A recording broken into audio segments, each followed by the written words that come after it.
All right, everybody. Here we go. You ready to do the thing?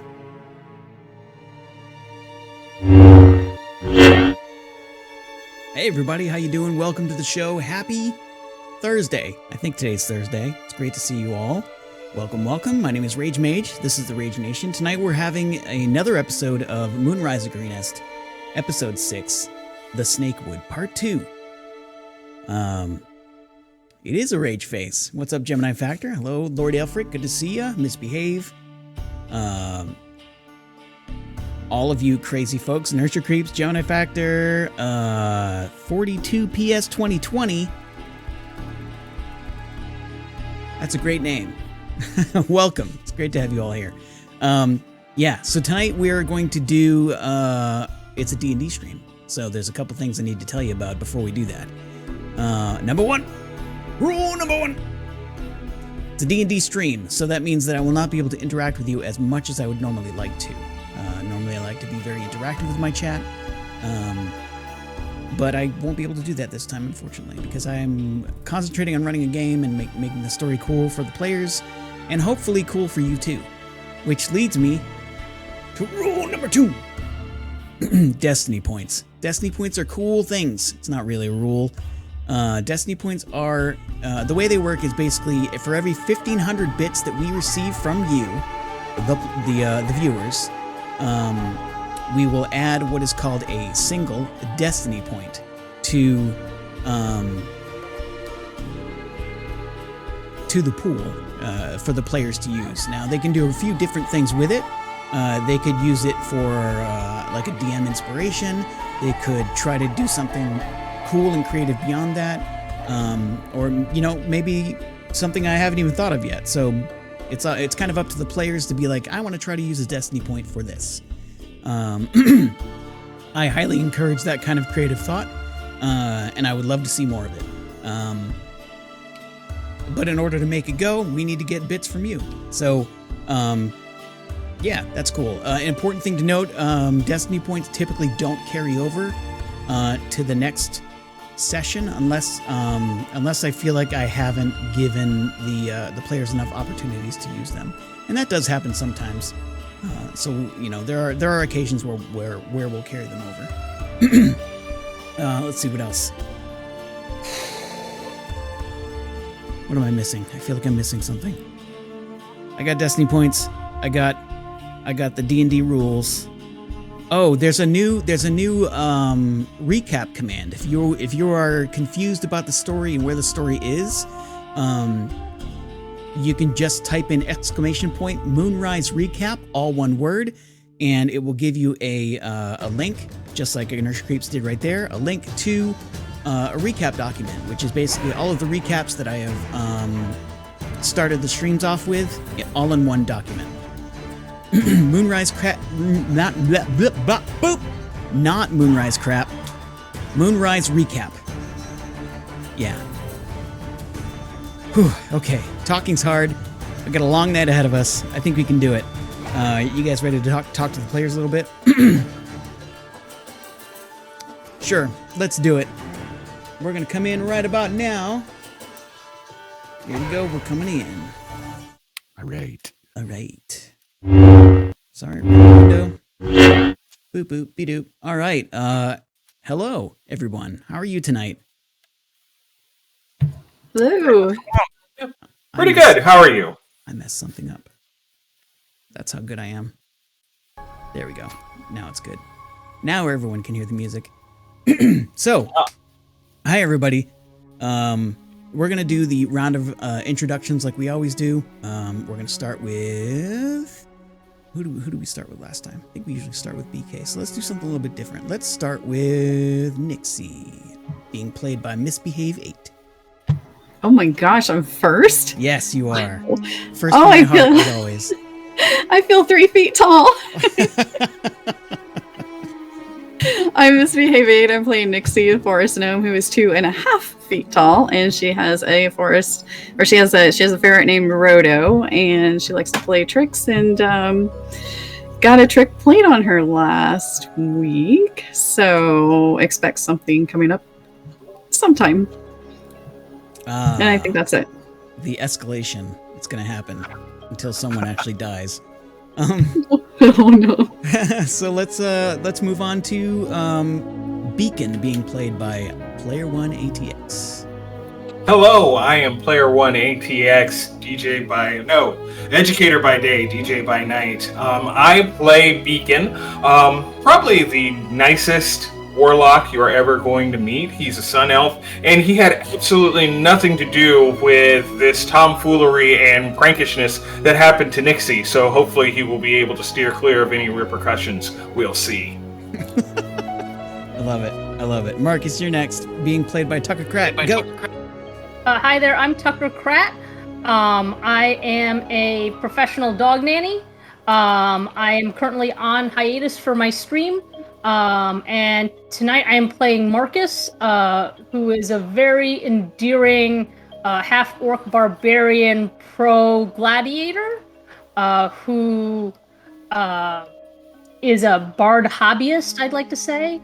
And last week he was warning goblins about goblins. Yeah, orange fire laser eyes, fire eyes. What was it? Shooting fire out of their eyes. Yeah, that's right. That's right. So I had a question for you. Are you a dog that is a nanny, or are you a nanny for dogs? Or both? I mean, Could be both. Could be both. I mean, it depends on my mood, but I am a nanny for dogs. Perfect. I do it all. That's amazing. All right, that leaves us, last but not least, Arathis, being played by Big Kahuna. Hi, everybody. I am Big Kahuna 0275. Welcome to our game. Thank you so much for joining us. I am, of course, a streamer here on Twitch as well. And I mean, I'm having a really good time with this game. I play Arathis or Arathis, however you want to pronounce it. And I am a Gloomstalker and Drow elf. And he is learning the ways of the world with his family here. So he's extremely awkward, and I'm having a really good time doing that. So, but thank you for being here, and thank you for joining. Hell yeah. Awesome. All right, that's going to lead me into the recap, if you guys are ready for that. Sounds good. Thumbs up from all. Great. Okay, having left the Heartwood sisters behind them, the Guardians of Greenest moved on. Traveling for another day or so, they discovered signs of conflict with the goblins they were warned about. At Arathis' urging, the Guardians of Greenest, after much discussion and conflict with one another, decided to track down the goblins. Bloodshed occurred. The goblins were slain to a man. After taking care of the bodies and resting, they continued on their journey. When they camped for the night, each person smelled soot and flame on the air. Wary in the morning, they continued on and discovered a farm with 3 buildings, bearing the markings of a large tree with a heart at the center. The farm appeared to be burned out, but as they investigated, Nyxi encountered a house, only to hear the growling of something large right behind her, and that is where we're going to begin our story tonight. Give me just a moment. Switch maps.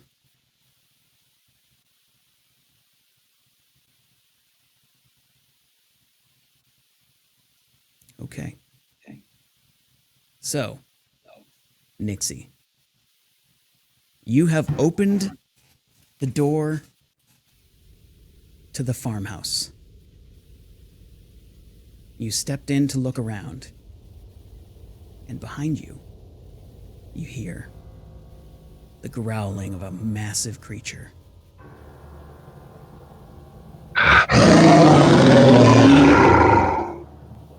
And the door slams shut, and you are pushed to the ground, and you feel a massive paw on your back. Arathis, Beacon, Marcus, you hear the growling. You see the door slam shut, and you hear a slight yelp from Nyxi. Nyxi, what are you doing in this moment? Trying really hard not to freak out. She's just kind of, she's not really moving, trying to decide, how dead should I play? Her mind's kind of scrambled a little bit because there's this big old probably werewolf with its paw on her back, probably almost the size of her whole back. Actually, yeah, I was going to comment. So the paw is actually almost the entire size of your torso. But it's not crushing you. It's just holding you down. So you're just sort of frozen in the moment, trying to figure out what's going on. You can smell its breath. You can feel the hot breath in the back of your neck. She's going to attempt to talk to it first. Okay.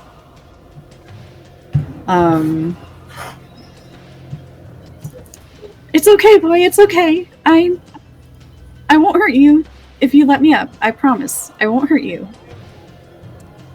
The response you get is a snarl, a nasty snarl, and it seems to almost like it just wants you to be quiet.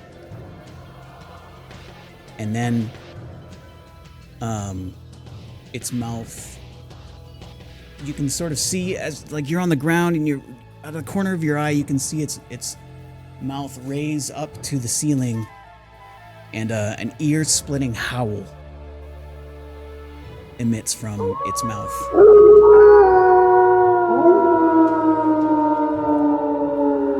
Arathis, Beacon, and Marcus, you hear those howls all around you in the woods, from some of the buildings, in the fields. Quick question. If you check the map in just a moment, you'll see from out of various hiding spots, you are surrounded by what appear to be very, very, very large wolves. Probably, their shoulders are up at your chest level, for those of you that are medium-sized.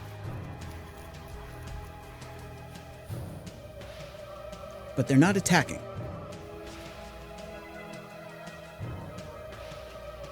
What do you do at this moment? As a ranger, would I, being experienced with animals and this kind of behavior, would I recognize this as a killing, where they were communicating with each other, letting the pack know, hey, this is what's going on, we've got prey here, or whatever? Make a nature check.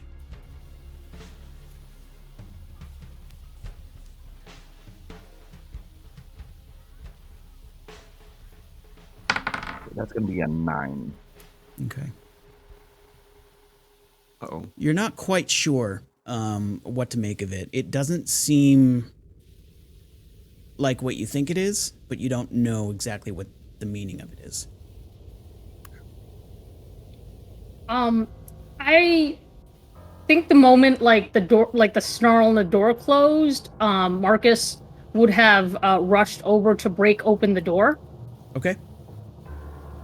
He would have raged and pulled out his axe and just start just forcing it open. Sure. Make a strength check on the door.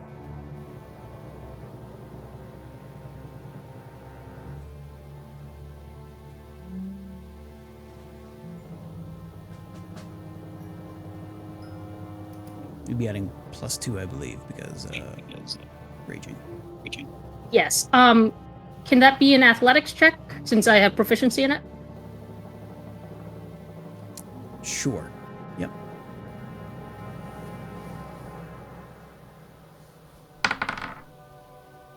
So that is a 19 with the +2 because I'm raging. Okay. So you try to push the door open at first because that's your natural reaction. And the door doesn't budge. So you push harder. The door doesn't budge. You slam your axe into it. The door does not budge. There's something large in the way. So you can start attacking the door if you want to in a moment. What's everyone else doing? Beacon, you doing anything? Yes, now that there are lots of wolves that are starting to surround us, and Marcus is dealing with the door to try to get to Nyxi, I'm going to raise my hands up and make sure my hood is down and just start being friendly. Hello, friends. How can we help you? Okay. Make an animal handling check.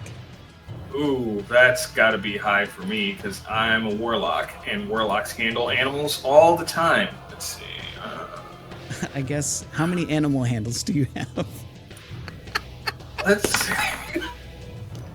Ooh, I've searched all through my cloak, and unfortunately, I could only find 5 handles that have anything to do with animals. Great. Unfortunately, that's not enough. You don't seem to get much response out of them. Maybe they don't speak they don't speak common? I'll try Celestial. Okay, you do. Seems to have no effect, unfortunately. I'm going to continue smiling and keeping my hands where they can see them, so that hopefully they will not perceive me as a threat. Okay. And maybe by association not perceive us as a threat? Okay, it's very possible. Arathis, what are you doing?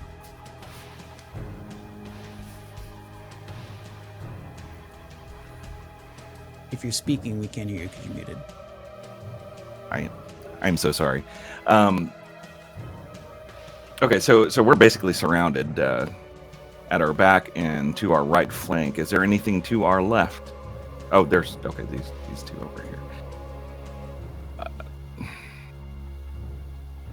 Does Nyxi appear to be harmed at all? You can't tell, the door's closed. Oh, okay, it's the door closed. Oh, man.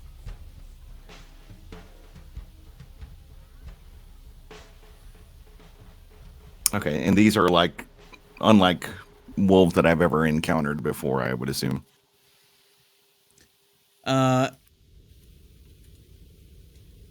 You've heard of them. I mean, you've heard of dire wolves.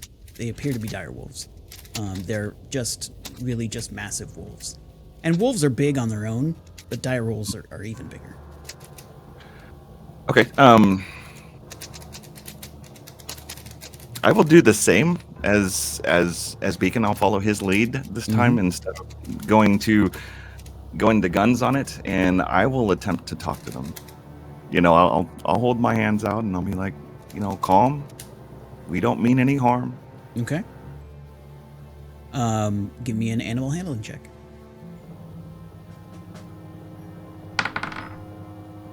That's also going to be 9. Yeah, okay. You handled 9 animals, but not well enough. So, what you try to do the calm thing. You put your hands out. You change your posture so you appear to be non-threatening. You can't tell whether it worked or not. It doesn't seem to have an immediate effect.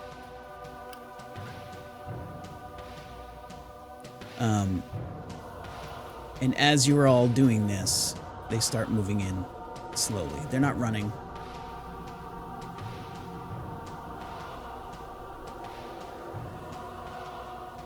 The ones to the northwest, like leap over the burnt hay bales there.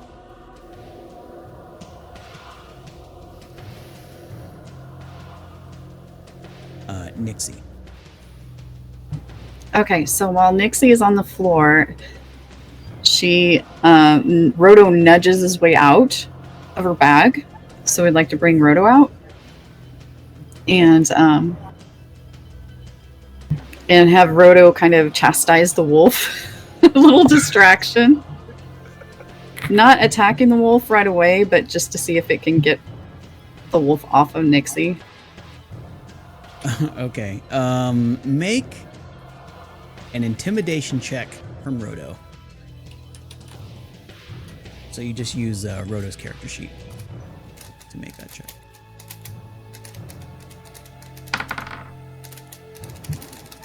Oh my gosh. A 1. Okay. Yep, that's about how it is. You hear the squeak from Roto, and Roto tries to chastise the giant dire wolf. To no effect at all. The wolf doesn't even seem to be paying attention.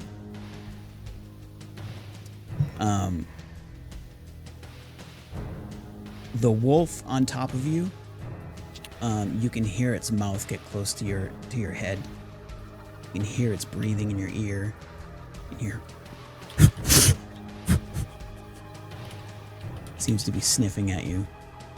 You feel a drop of drool hit the back of your ear. And we're going to move on to some people outside. Marcus, you were trying to beat down the door. Yes, and then I fell out of rage because that wasn't an attack, and also I I'll let that be. I'll let that be an attack. Okay, cool. Yeah. And I would like to take the shove action towards that large beast if possible. The one beyond the door? Yes. Because you said it was directly in the way of the door. I assumed it was like right next to it, or no? No. So you are where you are. There's a door in front of you, and beyond that door is a large wolf on top of Nyxi. Oh, so I did successfully get the door open. No. You tried to open the door. The wolf is in the way on the other side of the door. Basically, you're trying to push the door open through the wolf. Got it. Okay, so the door is still in the way, so can I hack the door open? You can try. Make an attack with your axe. You got it.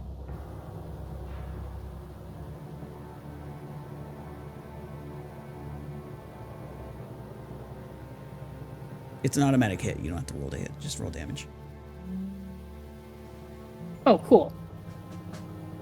It'd be pretty hard for you to miss the door.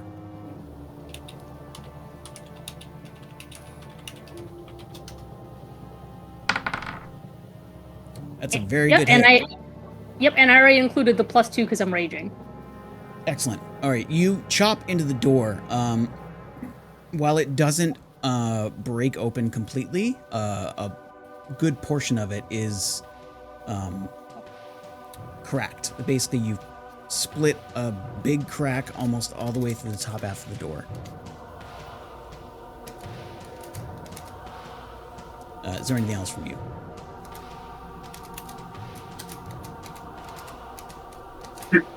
Hey, over here! And that is it. Okay. Nyxi, behind you, you feel the wolf's attention suddenly at a large crack from the door. You can feel the wolf sort of jolt around, but you're still pinned.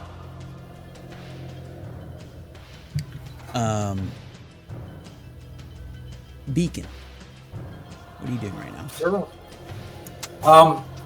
As the wolves are approaching, I am staying where I am and continuing to hold my hands out, and also continuing to speak in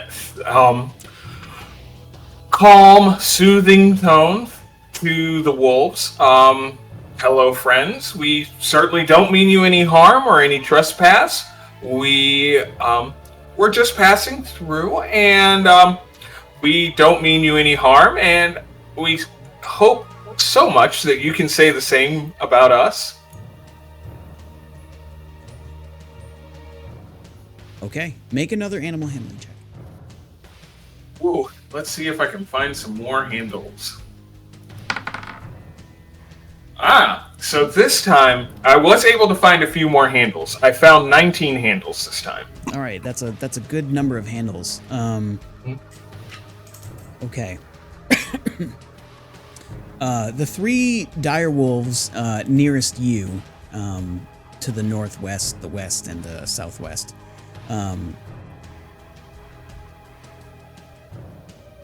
they seem curious about you. You definitely have their attention.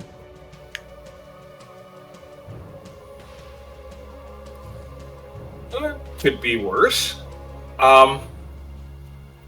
So, yeah, I'm just continuing to try to engage as many of the wolves in a friendly fashion as I can, in hopes that Marcus's efforts to actually get to Nyxi will be less hindered in that because of that. Okay. Okay, you do. Arathis, what are you doing? All right. In an effort to be ready at our back, I'm going to go ahead and go back to back with Beacon. Back to back. Of course, right. Being sure to keep an eye on, of course, Marcus. I will not draw a weapon. Like I said, I'm following Beacon's lead since he followed my lead last time. So I'm going to attempt to quell these at our back right now and continue to be diplomatic. All right, give me an animal handling check. Handle these animals! You, okay. That's a 3. That's a 3. The 3 with a natural 1. Typically, natural 20s and natural 1s don't mean anything for skill checks, but I like to give them a little extra flavor, you know what I mean? Okay, so for whatever reason, you get the idea in your head that barking at them might be a good idea. Like maybe, you know, speak their language, you know? You're like, this seems like a great idea. That's it. That's perfect. Perfect. You do that, and you've never seen a wolf or a dire wolf or really an animal look insulted before. I look at Beacon, or I kind of over Until the shoulder. now. Beacon, I don't think what you're doing is working. Well, you are the ranger here. I am not really a naturalist, if you will, but I don't think that we should attempt to bark at the wolves. So, Arathis, the ones to the east of you are moving in. Marcus, you are acutely aware that there is a massive, massive wolf right near you, like right behind you to your left. It doesn't seem to be biting you or anything. It looks a little annoyed when you look back for a quick second, but it's not annoyed at you.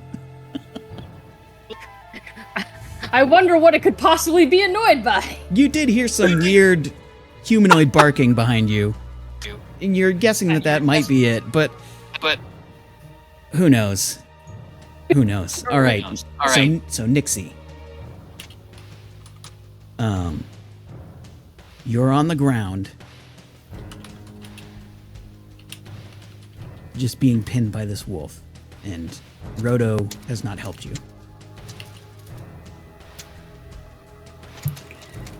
So Nyxi notices Rodo's furrowed brow, and she's just like, what should I do? She kind of motions for him to maybe attack the flank of the animal, because he got a little bit distracted by Marcus and what was that barking? The heck was that? Marcus, this is definitely not a goblin.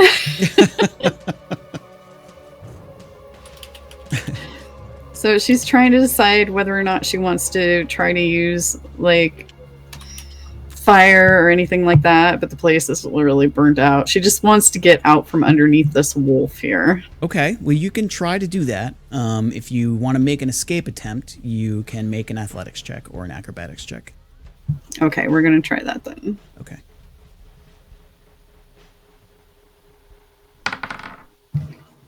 $22. Wow, natural 20. Well done. Okay, so you actually you wriggle your way out from underneath the large wolf's paw, and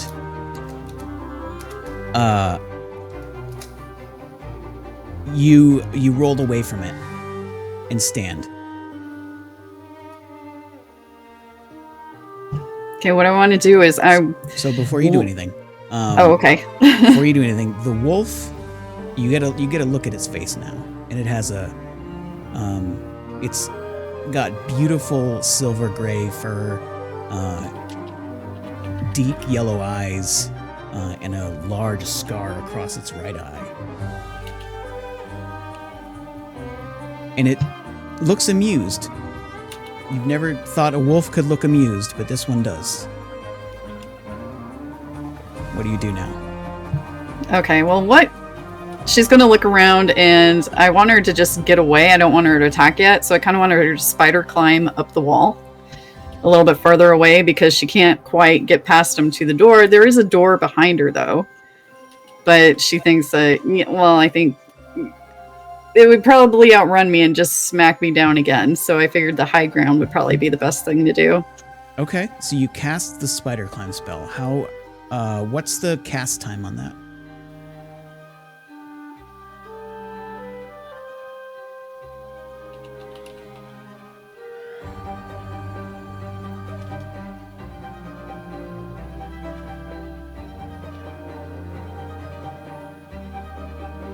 I can't. Why can't I read it? Hold on. It's one action. Until the spell ends, one willing creature you touch gains the ability to move up and down across vertical surfaces upside down. Target solo climbing speed. It doesn't say. Yeah, it's casting time is one action. So you've made an escape attempt. You got we'll call that a move action and stood up. Call that your move action. You cast your spell, and you're out of stuff to do for now. So okay. So the next time you get an opportunity to move, you'll be able to climb up a wall if you want to. Marcus.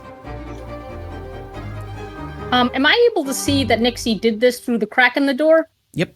You can see it pretty clearly. The crack is actually like probably 1.5 inches wide, so you can if you're peeking through it, you can see that Nyxi is standing. She has not been attacked. Does the wolf seem to be like trying to follow her as well, or can I not tell yet? You can't really tell. I mean, actually, give me a perception check.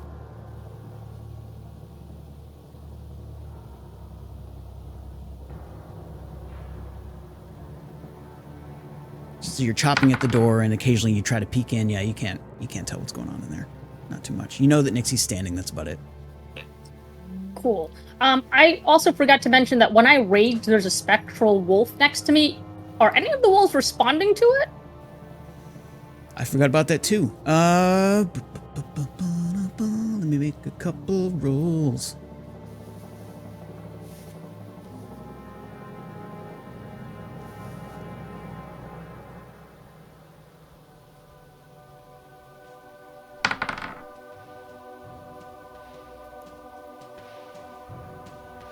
That's good enough for all of them.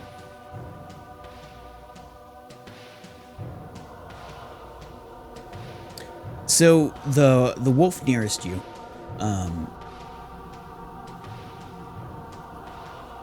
definitely notices it. Doesn't approach it. Seems to be giving it a respectful amount of space. And that would be the inside wolf? No, the wolf nearest you outside. Gotcha. Okay, Marcus is going to reach into the two, the two door halves and just pull it apart. Okay, strength check. Is athletics okay, or should it just be pure strength? This would be pure strength, I think.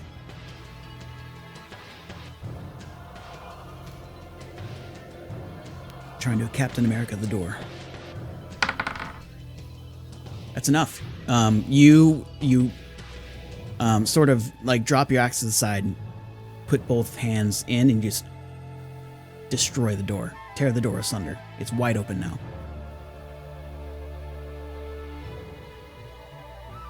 And so you see the wolf inside staring at Nyxi, and Nyxi has pulled away a little bit and is standing and has just cast a spell of some kind. Okay, in which case Marcus is going to walk forward as much as he can. If the wolf attacks him, the wolf attacks him. So the wolf is in the way of the door. Like, it's directly in the doorway. You can't get past it. Oh, because it's so big and the hallway is so narrow? Yeah, like it's a normal human-sized doorway, except there's a like massive fucking wolf in there. The wolf's hindquarters are up to your shoulder. Right. And I already took an action, so I can't acrobatics my way under it or anything either, right? Correct.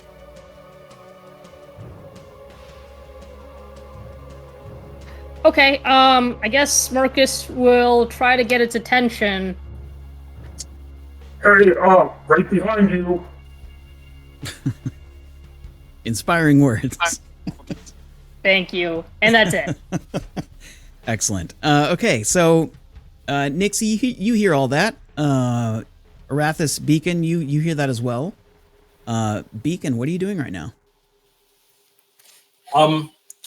Still trying to engage the wolves in front of me, but also at least cheating out a little bit towards the wolves behind me and apologizing for any disrespect or any offense that might have been levied unintentionally by my compatriot. We certainly do not mean to mock or make fun of you in any way. We have nothing but respect for wolves, and you are certainly the most impressive wolves that I have ever seen. That's all a lot of very common words, right? It is. So make an animal handling check. Yeah, because I don't know wolf. Yeah. Could I assist him with this? Yeah, you can. Yeah, go for it. Yeah, you're doing your best, Arathis, to assist him. That will be part of your action during your turn. So then I roll with advantage. You do. And I managed to find 18 handles for these. Good Lord, 1, 2, 3, 4, 5, 6, 7, 8. Well, I guess just 7, because one's indoors and probably not listening to me. Okay. Great. So you do that. You moving at all? No. Outside of a little bit of turning to address the wolf behind me, I'm not going to turn, or I'm not going to move. I'm going to stay where I am. Okay. Okay, great. The 3 wolves to the sorry, the 4 wolves. This one moves up as well. They move in closer.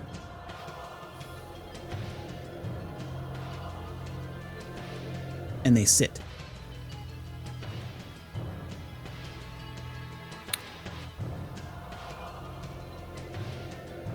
Arathis, the ones near you. Moving a little bit closer. And they sit. And they all just seem to be sniffing the air around you. Okay.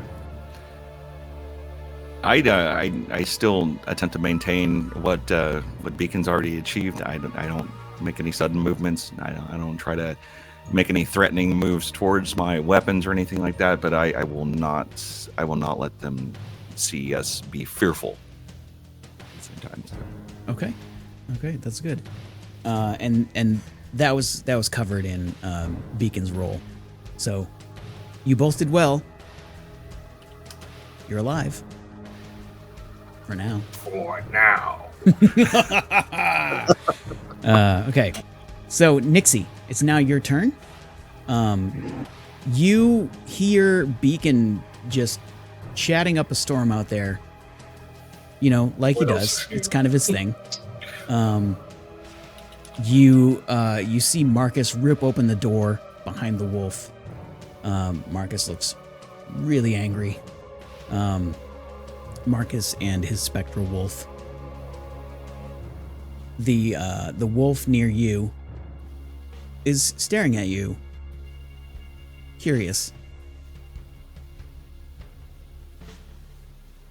So Nyxi's a little confused by the look on the wolf's face. It was just like it was annoyed but okay with her being there, like it wasn't going to hurt her, but she still spider climbs up the wall to get away. Okay. But as she's doing that, she's going like this to Marcus Don't hurt him. Don't hurt him. Don't hurt him. Marcus, Just wait. Make an insight check with disadvantage because you are furious right now. It's hard for you to read body language and things. That's enough, actually. So yeah, it seems like you're getting the stop signal from Nyxi, who has now climbed up a nearby wall.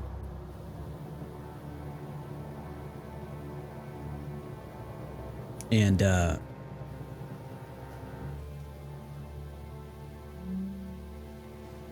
so you climb up the wall, Nyxi, and the wolf sort of pads over to where you are. Marcus, you could take an attack of opportunity if you wanted to. He won't. Okay. How far up is Nyxi on the wall? The wall only goes up about 10 feet. She could have gotten onto the part of the ceiling, I guess. So maybe total of 15 feet up in the air.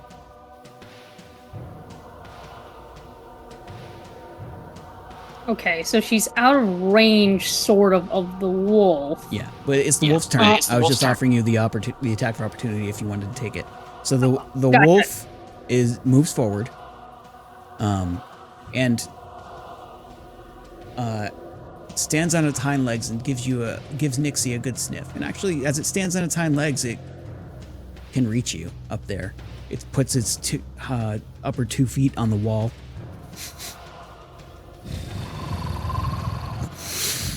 It just takes in a big sniff.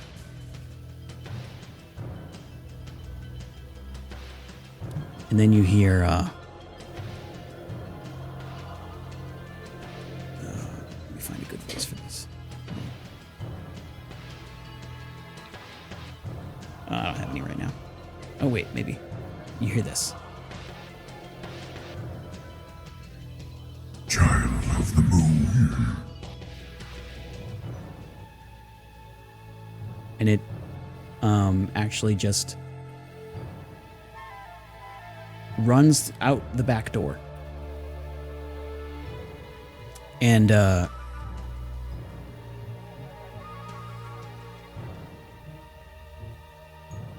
now once it runs out the back door and it enters the wood line, and again you hear the howling.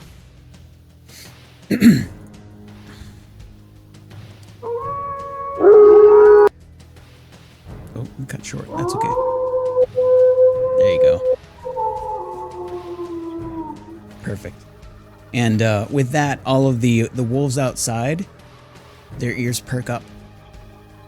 They look away from Beacon, Arathis, and Marcus. And they start to recede into the woodline. Do you want to do anything to stop that?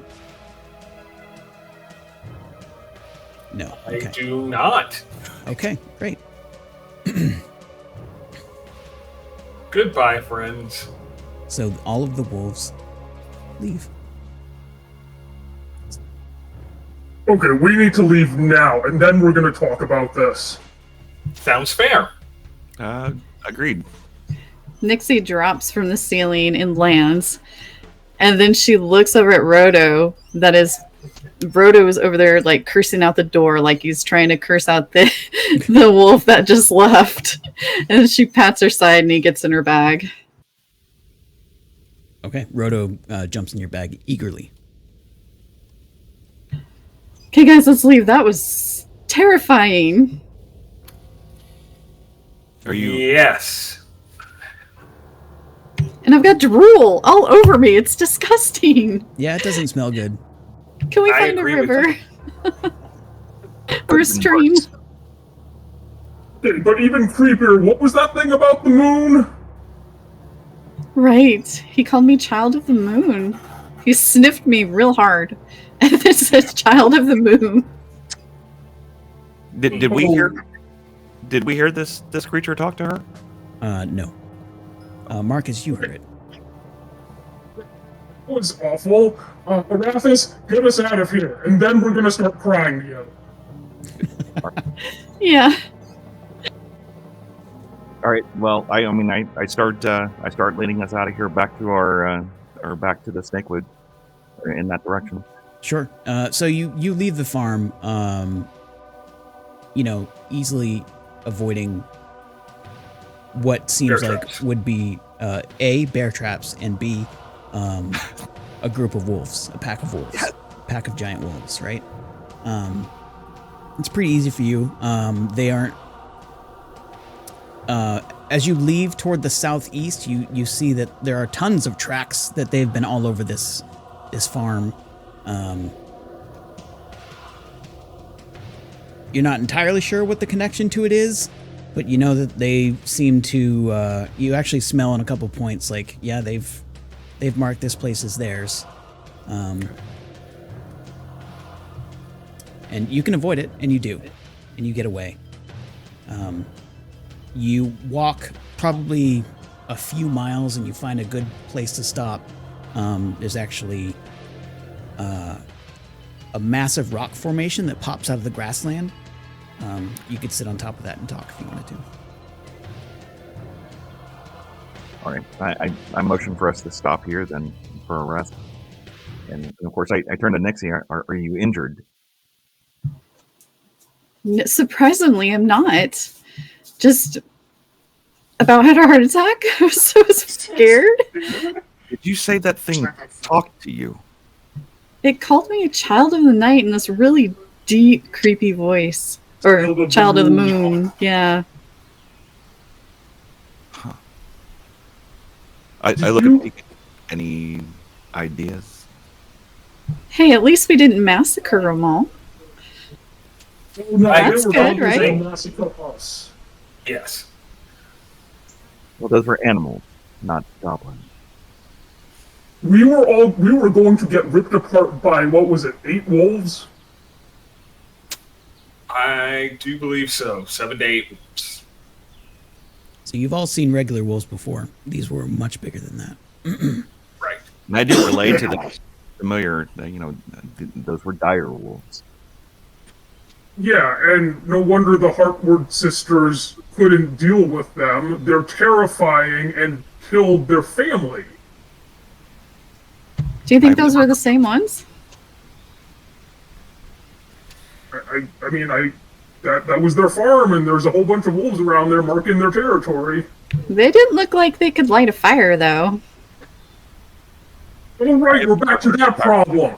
The candles and them needing night vision. Wait, they can see in the dark, but they don't need matches. So who would give them a candle? One of them speak, Marcus. I'm sorry, what? One of them can speak. I would Oh, assume. that's right. Yes, they can also speak, so they could ask someone to light a match for them.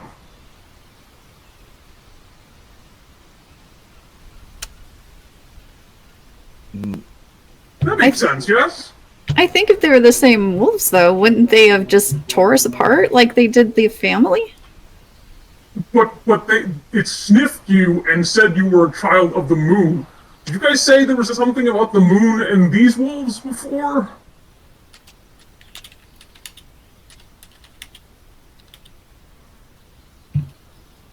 I can't remember. I'm so terrified I don't recall. But they didn't harm you. That's, No, but I'm pretty shaken up still. I would assume if they were intelligent enough to speak, they would be intelligent enough to light a fire. Somehow. Right? I mean, I'm still confused with the lack of thumbs and the tinder boxes. These things are very difficult to use.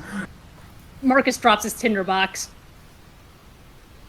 The tinderbox clatters to the ground. See? Oops, let me get that. You have thumbs, though. Exactly. But wolves whose paws are the size of my hand do not. See, look how hard it is for me to light a fire with no thumbs.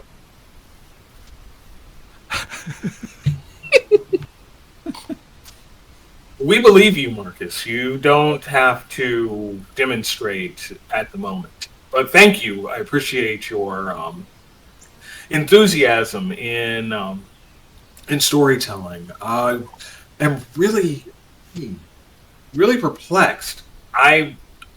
have to assume there must be some tie between wolves and the moon. I mean, they usually howl at the moon. I am not terribly familiar with dire wolves, but that would definitely explain the larger wolf tracks that we had found in the absence of any werewolves, which now seem like a flight of fancy. Perhaps I shouldn't have gone down that route, but dire wolves. Wolf where? Strange. Never mind. But yeah, luckily we did manage to get out of that unscathed. Nyxi, I'm sorry. Oh, please. Sorry, go ahead. Now you first. I was saying that they were responding to my ancestral spectral wolf when I was enraged. That was weird, right?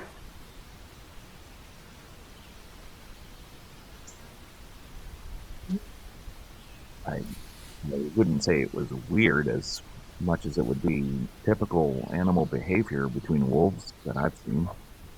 But it's not a wolf, it's just a representation of my ancestors, which also is a really odd coincidence. And also is odd that Nyxi was fine because it sniffed her out as a child of the moon, and I have a spectral wolf. No, I'm lost.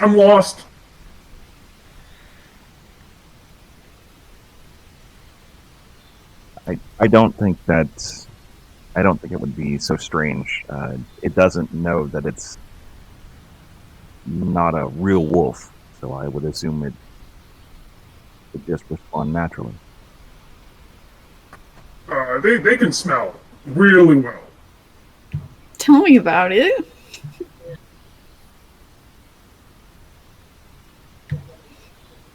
I think maybe we should keep walking. It will get rid of my nerves instead of just sitting here, unless there's something else we need to talk about. You're probably right. We should get going and then talk about this weird coincidence on why us, or you specifically, being a child of the moon, makes you not get attacked by these giant wolves, and why my ancestral image is also a wolf, which I'm starting to think is also not a coincidence. Nope, I still can't make the link. And for a moment there, the wolf looked amused. I don't know what that was about. You can actually walk and talk. You can stand up and start moving while you continue to speak. Nothing preventing you from doing that.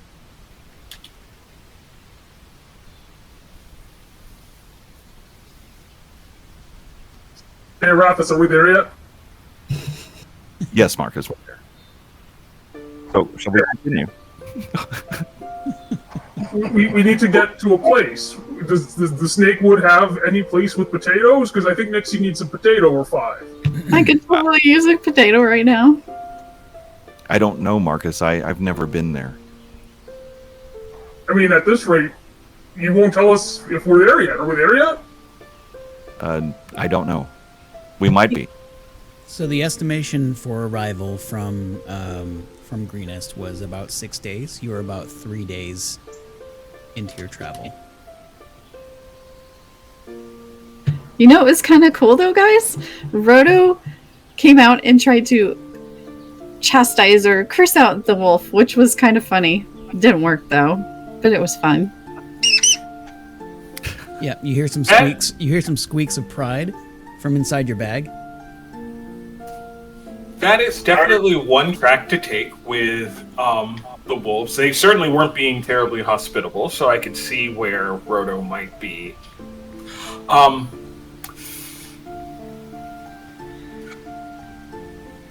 Not befuddled. Peeved, actually, with the reception that we got. It was very threatening. Agreed. Good job, Roto. Arathis, make a nature check again, please.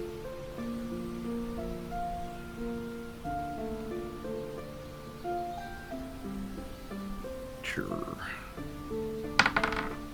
I have rolled a 11 natures.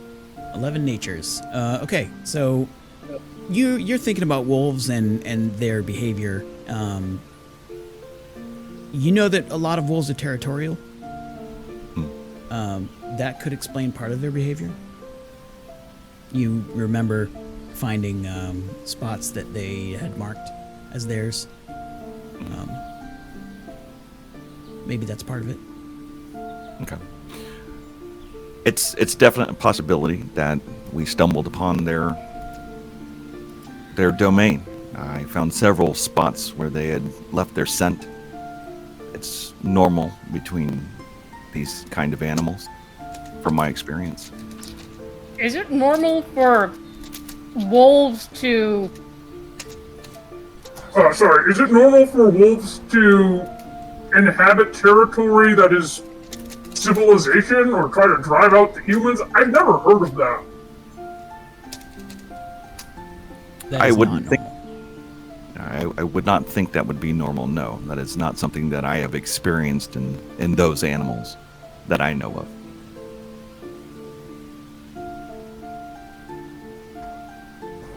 Right, there's something else weird here at play. Can't figure it out, though. Still lost on the opposable thumbs. The mystery of the thumbs for Marcus, I understand. The lack thereof.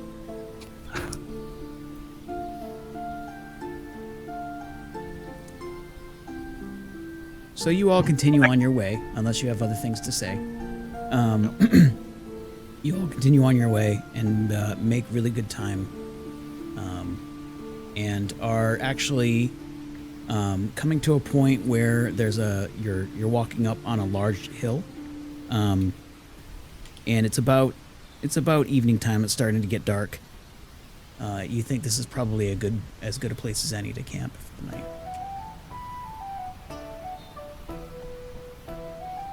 Right, I start pitching camp.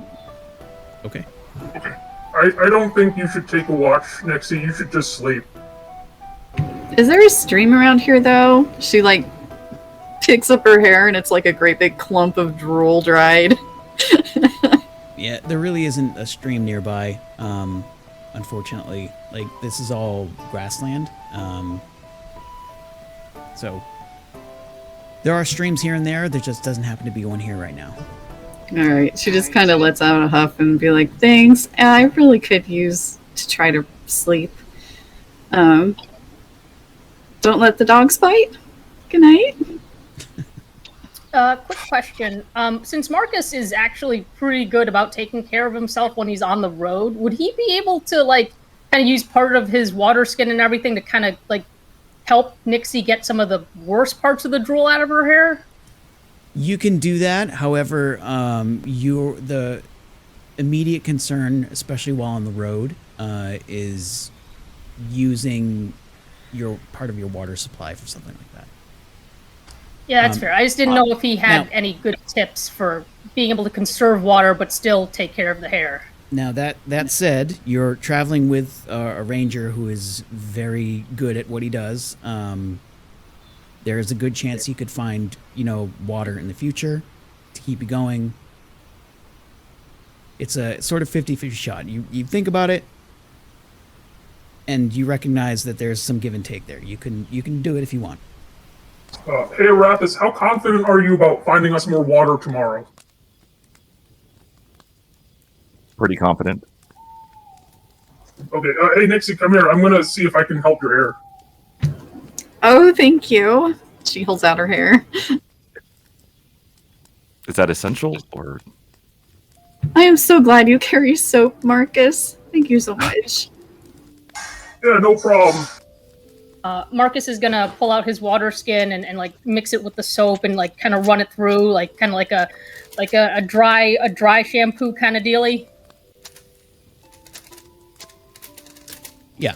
So you do that, no problem. And Nyxi, you feel not good as new, but you feel much better than you did. Most of the slobber and the gunk and the soot and the dirt that was on that mixed in with the slobber is off of you now. So Nyxi just gives Marcus a great big hug, and then she goes over to where she was going to sleep and lays down because she's just terrifiedly exhausted. So Sure, no problem. What are your watches going to be like? I'll take the first watch. Okay. Sounds good. We'll just do it live. So, Beacon, you set up for your first watch. Everyone else goes to sleep. What are you thinking about as everyone beds down? You have a small campfire to keep you warm at night. How are you feeling? Well, I mean, better about this last encounter than the one before it. Still kind of sad for, murdering goblins, but then, of course, there are also the Ginku for them. But we seem to be getting more diplomatic with, well, maybe it's kind of ebbing and flowing, but trying not to be such agents of chaos wherever we go. But it's not that the chaos is entirely our fault, but doing what we can to stem it. And still, we really need to get back on track and find the nexuses that we're looking for, so that we can try to figure out where whatever that thing is that has run off with our mirror shard has gotten to, and dissuaded of the very mistaken idea that we are not worth its time. That is false. We are worth its time, and it should give us our mirror shard back. That's what I'm thinking about. Let's get that mirror shard back. All right. As you're mulling all that over during your watch, make a perception check. Thanks. Ooh, I was too deep in thought, and I only perceived 6 things. That's okay. One of the things that you did perceive among the 6 is the low rumble of thunder in the distance. How are we for shelter? Is there anything that we can, take refuge under nearby? No. This was an open camp at the moment. Marcus does carry a tent with him, and he would have set it up. Then yes, you can take shelter in that if it becomes an issue. Okay, well that's good. And just the rumble, or the only thing I noticed was the rumble of lightning. There wasn't or rumble of thunder. There wasn't any lightning to go along with it, was there? Not that you could see. And it seems very distant. Okay. Well, then I'll try to remember to mention that when I wake Arathis up for the next watch. All right, sounds good. Your watch passes by uneventfully, and it is now time for you to wake up the next person. As the crash of lightning in the distance is heard by you once again. So, I will gently nudge Arathis, and I will mention to him that there does seem to be a rumbling of thunder about we may need to take shelter in the tent that Marcus has very thoughtfully brought and set up for us. Sounds like a good idea. Hard to watch from inside a tent, though. Well, the storm isn't upon us just yet, so we may yet be able to go the night without having to jump inside the tent. But I thought you should be aware. I appreciate it. Beacon, make a nature check. Arathis, make a nature check at disadvantage because you're just waking up.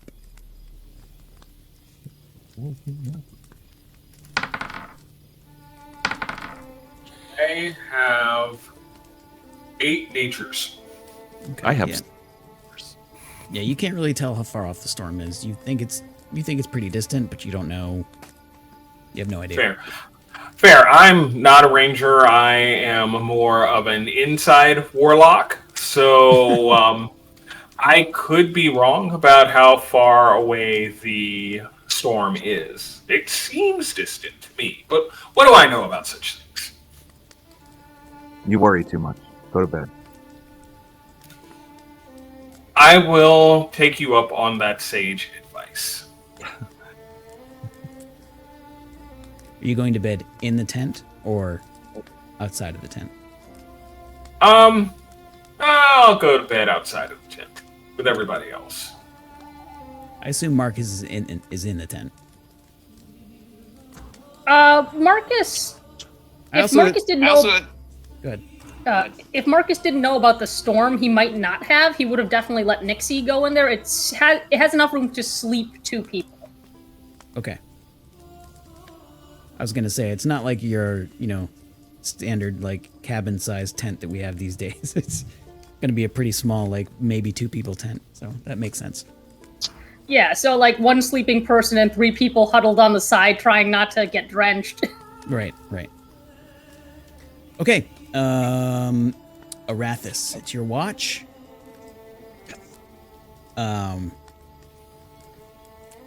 Anything going on in Arathis' head right now? Doesn't have to be. I mean, not really. I'm thankful that nobody got hurt during that encounter. I'm still trying to, I guess, wrap my brain around how a wolf can speak. Obviously, it's not just any wolf. I mean, I try to recollect, any kind of stories or lore that I've ever been told or learned in the past that, talks about, speaking wolves or creatures that are intelligent enough but shaped like wolves that can do human things. Give me a history check. I have 7 histories. So yeah, there are thousands of stories of talking animals, but they're stories, right? They're not something you've experienced in your lifetime, so you don't know whether those stories lend any credence to, actual events. They could just be legends. They could just be, drunk bards talking things up to make them more interesting. You have no idea.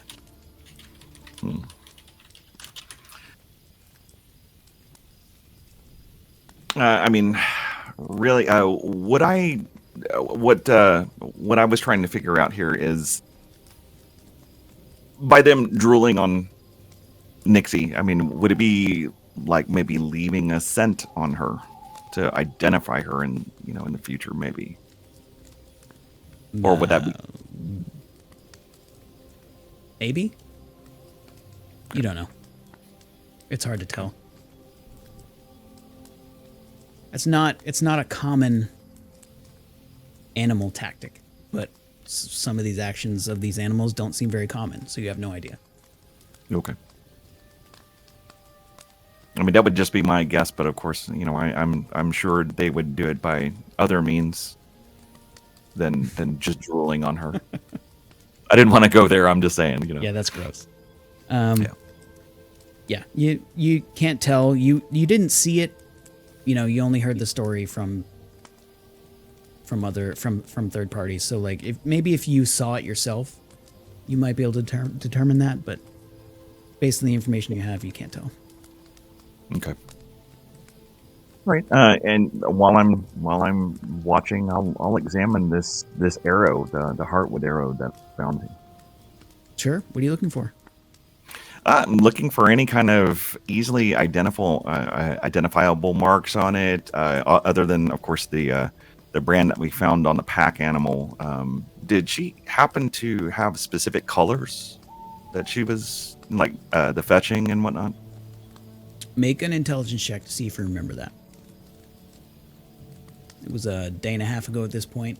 It was nighttime. Yeah, no idea. You rolled a 2.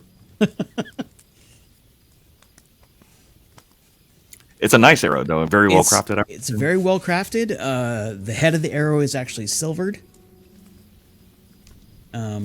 which is pretty rare. That seems excessive to me, though. Silver and arrow.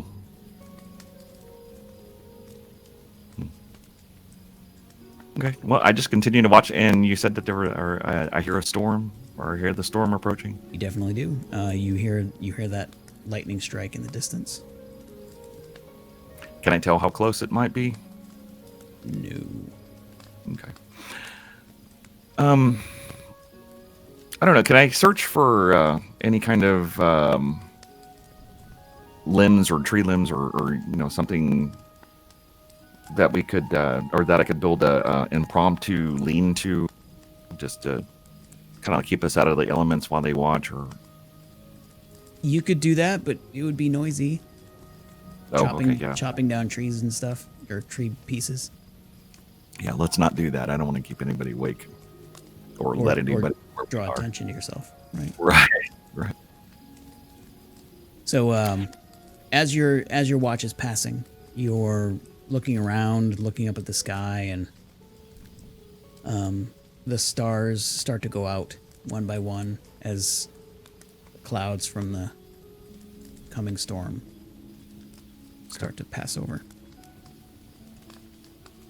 Make a perception check, please. Okay.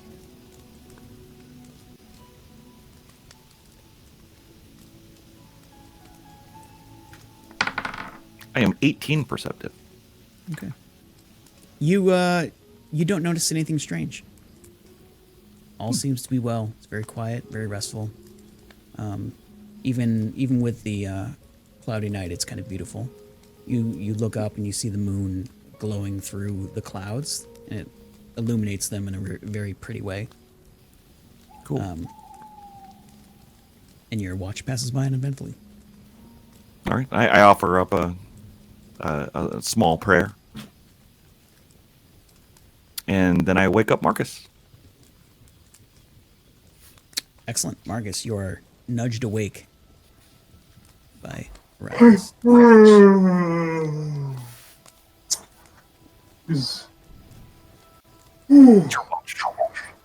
Okay.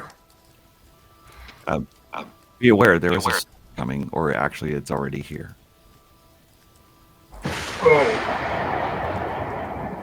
Ugh. Yeah. All right. You should probably go sleep under the tent then, assuming there's room. I'll be fine. Perhaps. Beacon should relocate. Is Beacon asleep right now? He is. See Beacon kind of curled up in his cloak with his hood over his head and his spell tome just kind of hugged like a stuffed animal or something. Love it. It's fucking adorable. Marcus picks him up and puts him under the tent and then goes back to watch. So Beacon, you are being picked up.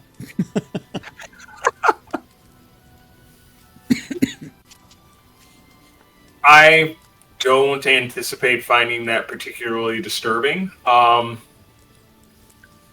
I don't know, probably just like snuggle into Marcus's arms as he picks me up, and then once he puts me down, I kind of like maybe roll over and just pull my cloak over myself again. Marcus is pretty warm. The snuggly hat. Am I the only person that carries like camping gear and bed gear with me?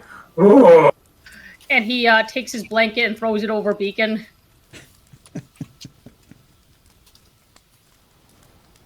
Okay, Beacon, you fall back asleep really quickly underneath the coziness of the blanket.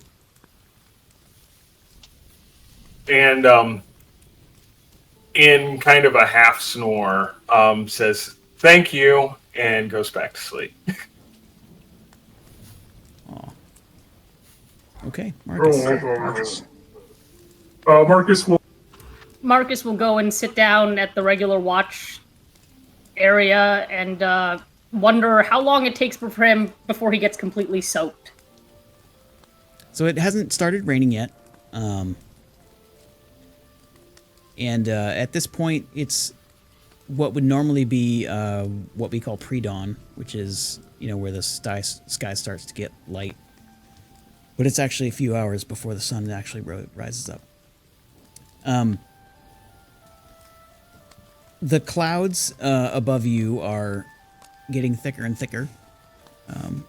And actually, because of the moon filtering through them, you can actually see a great deal. Yeah, it's just an overcast night. Nothing seems to be going on. Are you thinking about anything in particular? Do you want to ruminate over anything? You don't have to. He is ruminating on why nobody else has a tent and someone's missing a blanket and what they're going to buy next time they're in town. Okay, sounds great. You're sort of thinking about all those things and you get lost in thought. And make a perception check for me, please.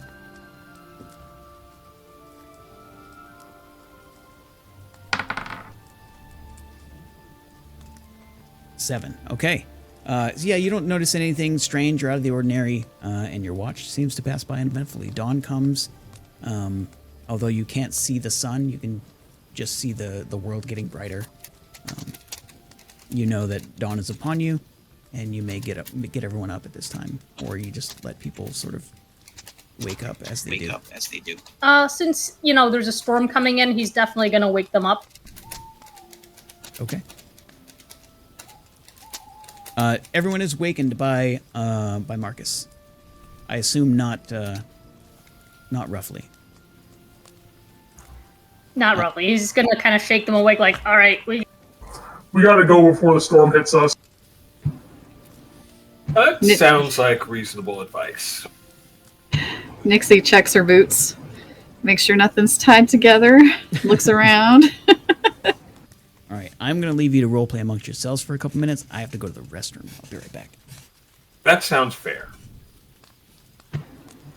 And Nyxi looks at her hair and she looks to Marcus and she feels that she's like, her hair is like super soft. So she's like, whoa, that was good soap.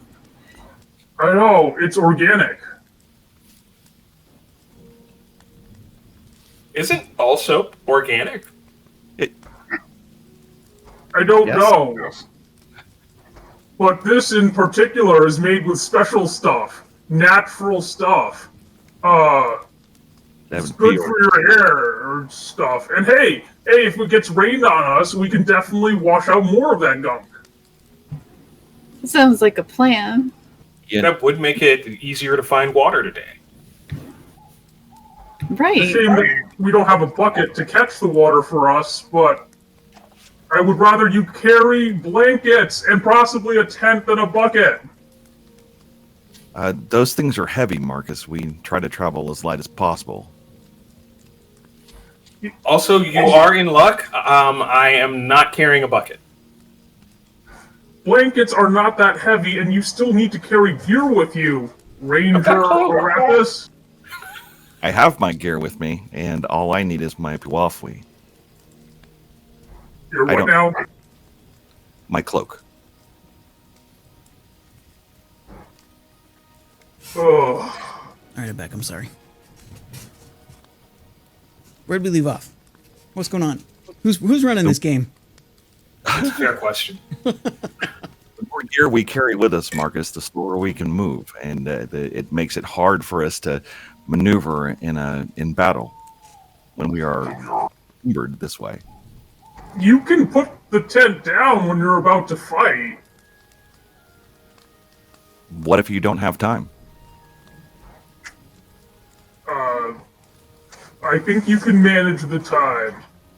What if your particular enemies find tents terribly offensive? Then that's all better for you. And also, what if you are a person that does not wear armor or carry weapons and could possibly spare the weight of a tent and or blanket? I don't have I'm time. not sure I follow what you're saying.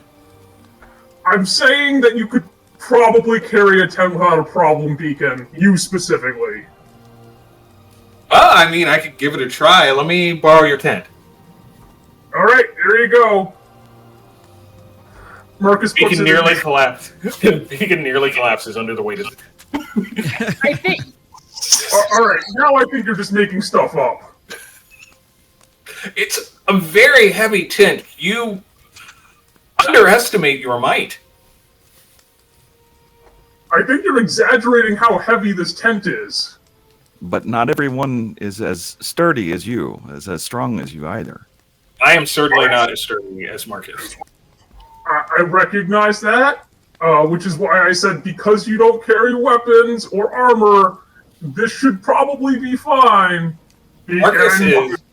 Marcus is a professional gladiator. I would be the most unprofessional gladiator. I'm not asking you to gladiate with tents. That's good. I probably would not fare well against the tent.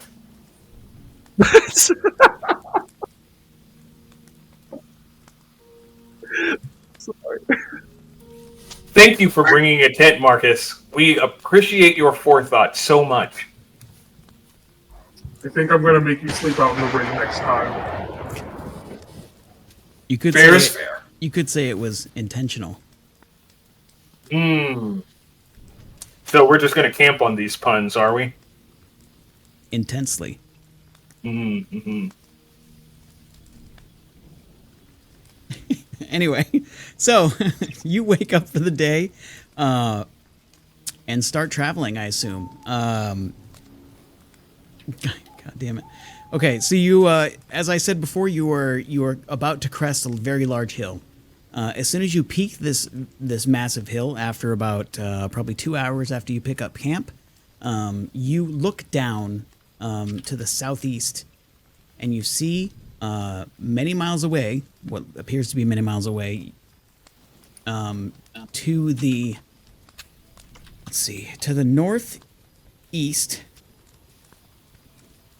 Sorry, no, to the southeast. There appears to be a small village of some kind.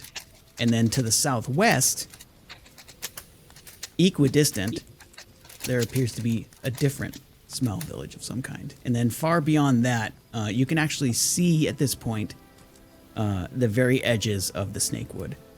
It still looks like it's about a day and a half's travel from here. That's an estimate, though. Well, we can stop and reprovision if we need to, or we can continue. I estimate probably a day, maybe a day and a half. I could probably get a known-sized tent, tentatively, and get one. If What you started, Marcus, the tent. It would seem more economical if one of our taller friends would just carry a tent, and this way there'd be room for all four of us in a tent. Well, it certainly isn't my intent to upset Marcus as much as I have by not carrying some sort of camping apparatus. So if there is one to be had, I will do my best to shoulder it.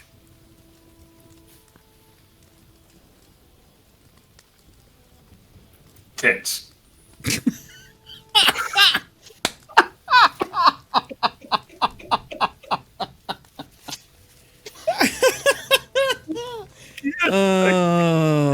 Beacon, you now have an inspiration. Well deserved. Okay. Sir. That was good. Thank you. Enjoy Thank it. you very much. Okay, so what do you plan to do? You could go southeast to one of the towns.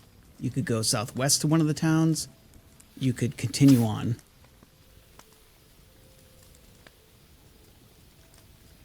Between them.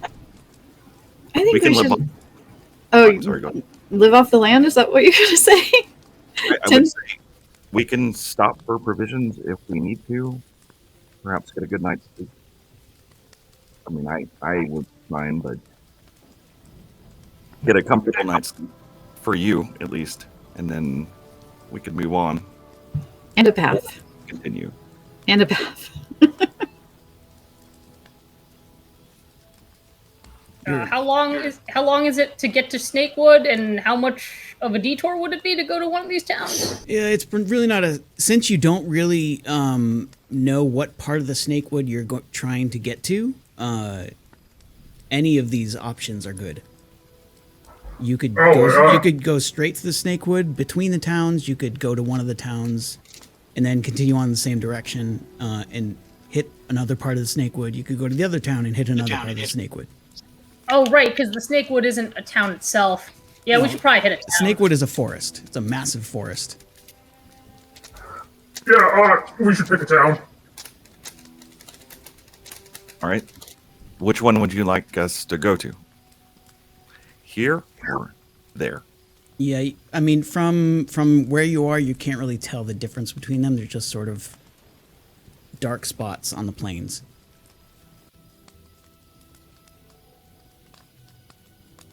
I guess since it's almost or it's raining and sort of maybe whichever one seems higher up. They're at the same elevation. I don't know. Let's flip a coin. Okay. You know what? I just pick a direction and go. And I will follow. Which direction do you pick? We'll go to the one on the left. One on the left, so that'll be the southeast.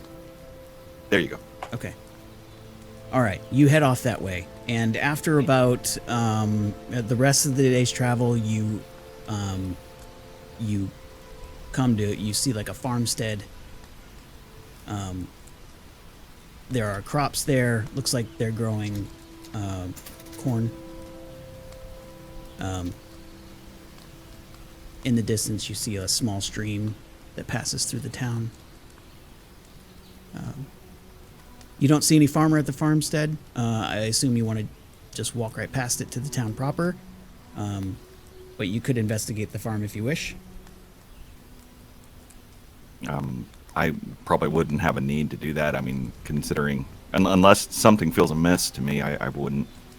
Why don't you make a perception check? Okay. We'll do it this way. I am 15 perceptive. 15 perceptive. Okay, great. So, yeah, you pass the farmstead. They seem to be growing corn. There's a scarecrow in the field. It's a small house. You don't see any farmers working at the moment. You do, however, hear the squeak of rats in the fields, which is not uncommon, but just a note. Keep in the back of your mind. Okay. Beyond that, there doesn't seem to be anything out of the ordinary. Okay. I mean, I continue on to the. No, I continue on unless they say, unless my companions say anything and I don't feel anything amiss, I probably just pass it out. Okay. No problem. Marcus mentions the rats to all of you. But it's also common to have rats in a field. There's just stuff there to eat for them, so it's not a big deal. If anyone else wants to do anything different or out of the ordinary here, let me know. Otherwise, we're going to pass it right up. Great. Okay, give me 1 sec. I'm going to change maps. If I can find it.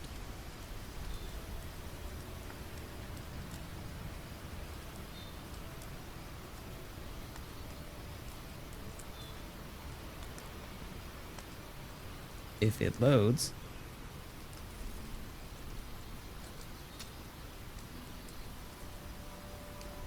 Come on.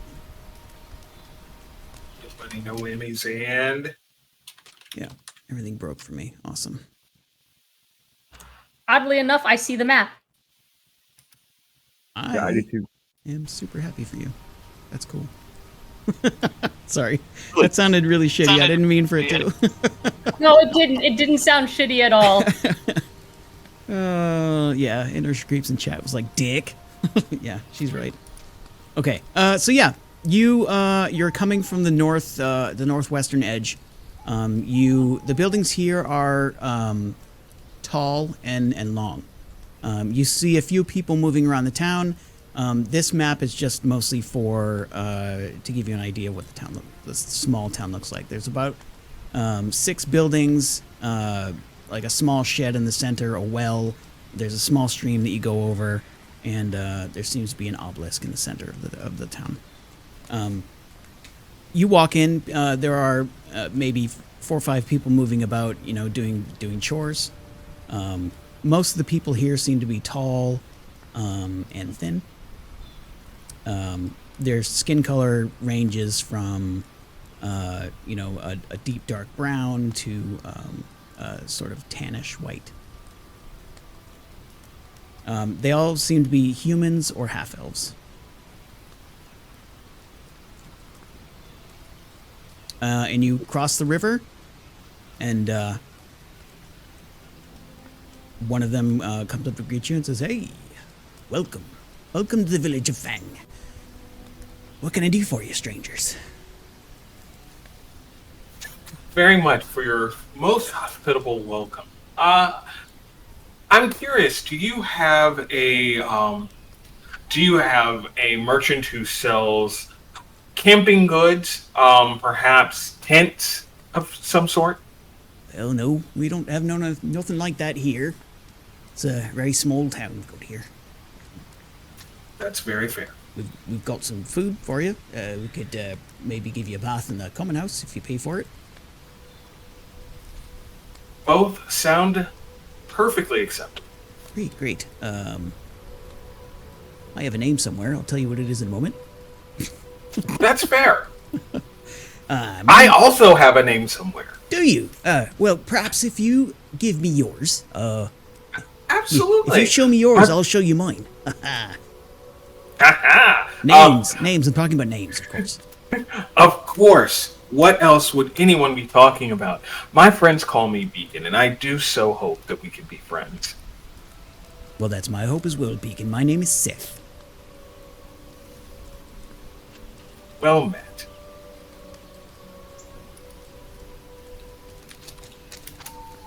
I'm actually one of the farmers here.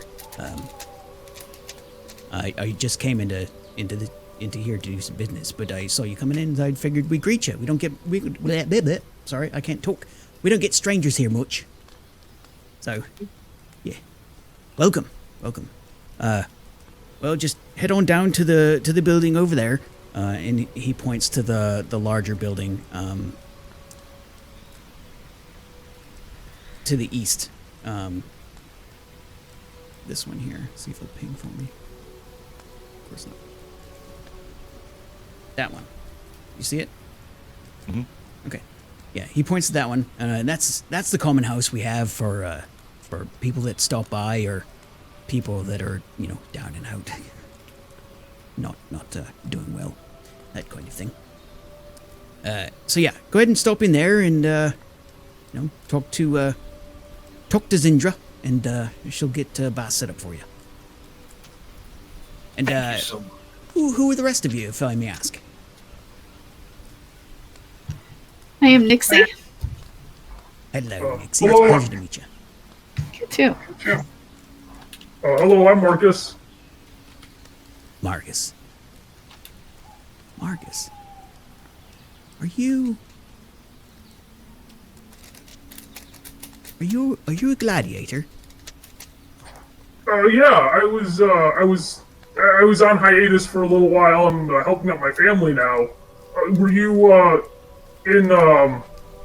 is Shoot, I forgot where we're from. It starts with an I. Is Ribor? Erebor? Yeah, there. Oh, it might be Erebor. Fuck, I can't remember now either. You know Actually, that place. yes? Oh, did you catch a show from there?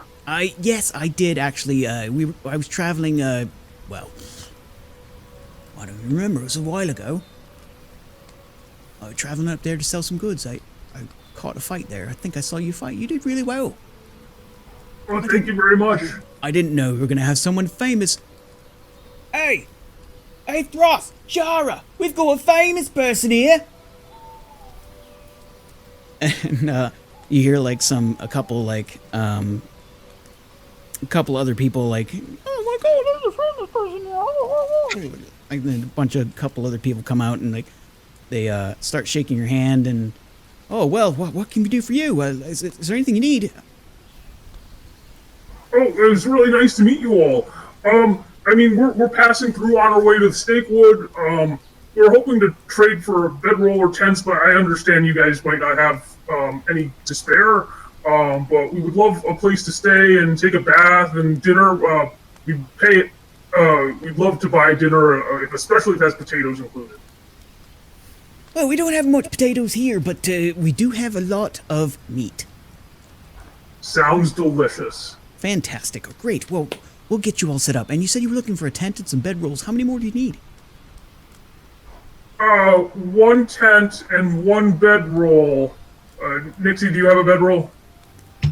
I have my cloak. How do you Apparently, see cloaks that? are not sufficient. I've come to the understanding that a cloak is not a bedroll. But it works have so something well. to separate you from the cold ground. Otherwise, I've you lose been all informed. your How? So, as you guys are chattering about all this, you see Seth talking to Chara and Zindra. And he seems to be trying to convince them of something. And after a brief moment, they both sort of scurry off, and a minute or two later, they come back with some bedrolls and a tent. 2 bedrolls and a tent. Marcus will pull out his bag of gold and pay them, I guess, market price? Nope. They say put your gold away, and they give you these things. Thank you so much. This is very kind of you. Well, it's not often we get famous people here. So, thank you for entertaining us. Of course. I mean, I can't really fight anybody right now because I don't have an opponent, but I could drum for you or something. No, please don't fight anyone. I don't want to die. So, no, thank you very much. Thank you very much. No, you go have your rest, get your bath, and do what you will. We're going to set you up right and proper. Everyone make perception checks, please. Sure.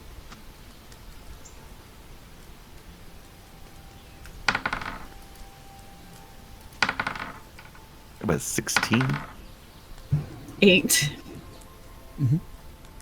I have perceived 18 things. You have. Great.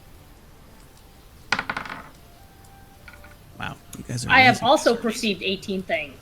Okay, so, Marcus, Beacon, and Arathis. You all, as you're interacting with Seth and everything seems great and lovely, you notice, sort of under his hairline is a light green tinge. Just seems to be oddly colored for some reason. You're not sure what that's all about. Seems nice enough, though. How tall is this individual? He's about 6 feet. Huh. Does seem a little odd. Right. So, yeah, we'll set you up in Zindra's place. Zindra, if you would. Thank you very much. And Seth goes on his way. Zindra comes up to you and says, "Hello, I'm Zindra. If you would follow me, we'll set you up in the common house. We'll get a bath running for you. Is there anything else you might need? I assume you want hot food? Maybe some drinks, some ale?" We would love to purchase all those things from you. Well, Seth seems to be content to give away things, but I'm not. So, yes, I would love it if you purchased them. That'd be fantastic. Right this way, please. And she takes you all into the common house, and it is literally just a big house with a floor and some cots. And there are a couple of tubs set up with screens for privacy. And they set you up with just this massive platter full of meat chunks of some kind. And here you go, here's your food. And they bring over some ale and some water. Excuse me. And after a few minutes, heated water is put into the baths. And if you want to take a bath, you may. You may eat. You may sit and ask questions. The rest is up to you. You are given time to be alone if you wish. The cost for the meal and the drinks is going to be a total of 3 silver. Marcus is going to take care of the costs. He says that he sold a whole bunch of the bear traps and weapons, so they have a decent amount of the team fund. Sounds good. I trust you to make those changes. All right. What do you do? Nyxi goes up to Marcus. She's still starstruck. That's why she had no perception whatsoever. And she's like, "Thank you for being famous. I need to take a bath, if you guys don't mind." I certainly don't mind. Please, avail yourself of the facilities. Okay, Nyxi's gonna go take a bath, have Roto come out because she's sure Roto has a little bit of that drool on him, so yeah.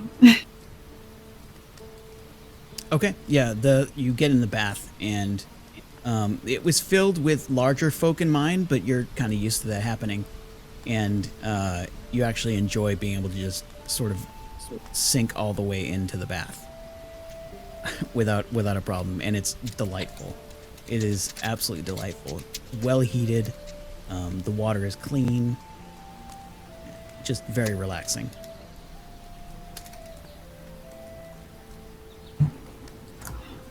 Nyxi yells, "Thank you!"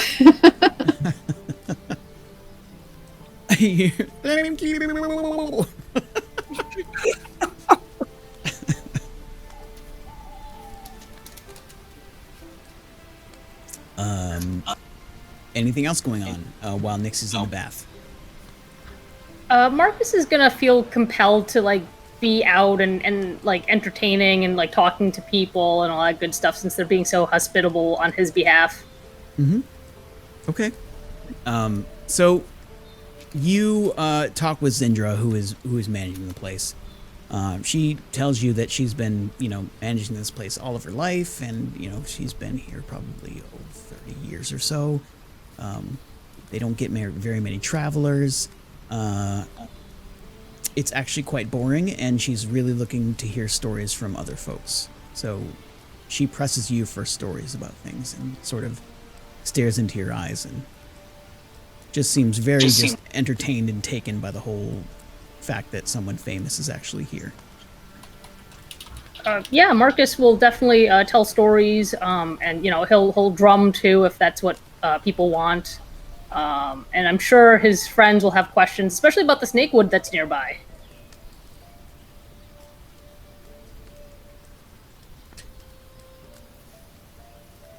Well, we don't go there. What do you want to know? Sort of sent on a mission to go there. Is there a reason you don't go to the Snakewood? Is there something wrong with it compared to other woods? We just have no reason to.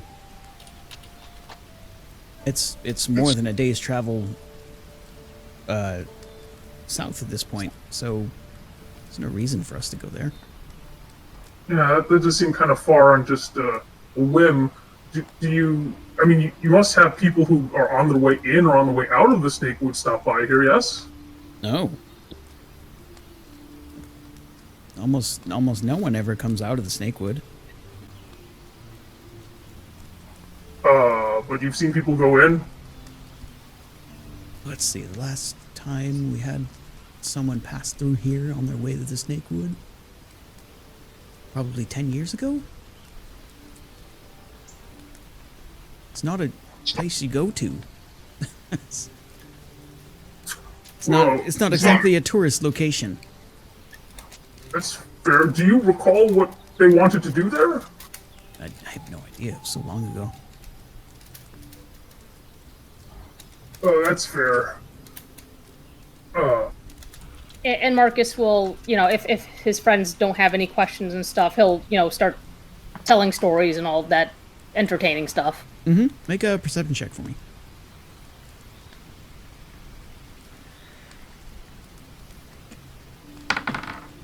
Okay. He is 4 perceptive. I like that. That's the convention, the die rolling convention that that player one has brought to the table. It's great. I am 4 perceptive. So good. Yeah. Okay. So you start telling stories, and she's just kind of entranced by the whole thing and just really just enjoying the whole thing. While this is happening, Arathis, Beacon, are you doing anything? Well, I think I'm letting Marcus do his thing. Oh, I'm sorry. No, that's all right. Yeah, that was basically the same thing I was going to say. Marcus asked the one question that was on my mind, or I guess the two. Do you go to the Snakewood? Does anybody go to the Snakewood? But both of those seem to be largely no. So I think that I'll probably look around at the people as they are being entertained by Marcus. But other than that, I can't think of any other pertinent questions. Actually, you know what? I do have one question. I'm curious as to whether or not they... Well, no, they probably don't. It's probably a ridiculous question to ask. I was just kind of curious as to whether or not they saw a lot of wolf activity out this way. But that's just me being a little bit on edge after our last experience. I'm sure these nice people don't have a bunch of wolves coming in and out of the town. So is that something you actually asked, or are you just ruminating? No, I'm kind of in my head at this point. Okay. So I have talked myself out of being a big weirdo asking them about wolves coming in and out of town. Okay, fair enough. Make a perception check for me, since you said you were observing people. Okay.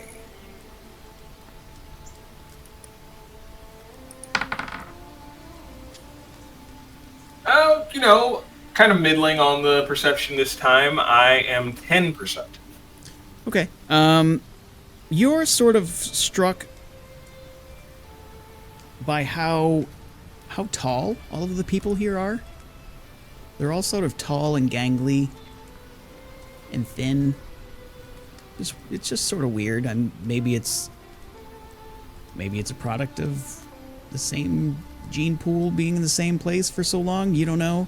Who knows? It's just kind of weird. Well, I mean, they're half elves, and that's half elf. But the humans being tall and gangly like that does seem very odd as well. So, biodiversity is such. Or lack thereof. Who knows? You're right. Not a lot of branches on that family tree. Yeah, well, maybe. Maybe. Hopefully it's not a straight line. Anyway. So that's just one of the things you notice. Arathis, were you doing anything in particular, or are you just letting Marcus do his thing? I just let Marcus, entertain these people. I kind of stay at a distance and observe them, see how they respond. Do you find a dark corner in the common room and sit in it? Yes. Back to the wall. Mm-hmm. Actually, no. I'll where Beacon is, I kind of hang with Beacon. We kind of chit chat back and forth. I do kind of lean in to Beacon and I'm like, did you notice something strange about these people? The green tinge. It was just the one guy that had that. Or that man we spoke to. I did notice that green tinge in his hair. They seem sincere. They seem very hospitable and kind. I'm trying to be friendly, like. And I'm proud of you. Well, they're not goblins. There is that. But we're not going to focus on that. We're going to focus on the friendliness, and I'm proud of you. Well, thank you. Of course, were they goblins, this town would be ours. No. Friendly. All right. Proud of you. I'll focus on that. Yes. Excellent. But they Okay. are green. So, time passes. Nyxi, you are starting to prune up. The water is starting to cool. You feel pretty great.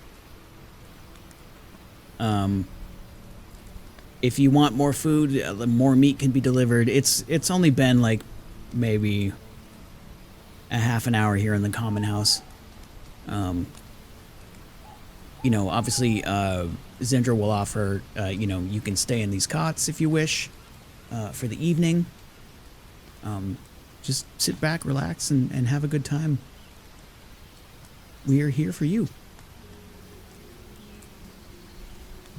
Yeah, as Nyxi was taking her bath, Rhoda was going back and forth and grabbing some meat and bringing it to her, so she was kind of eating and taking a bath at the same time. It's a little stringy, the meat. But you know, it's well prepared and tastes really good. Yeah. Okay. Your bath is done. Time is up. If you want to sleep for the evening, you can. If you want to explore the town, you can do that. Let me know. What do you want to do? How late is it in the evening now? Let's see. It was coming on evening time as you wandered in. I mean, it's not really bedtime, but like it's starting to get, you know, mid-evening ish.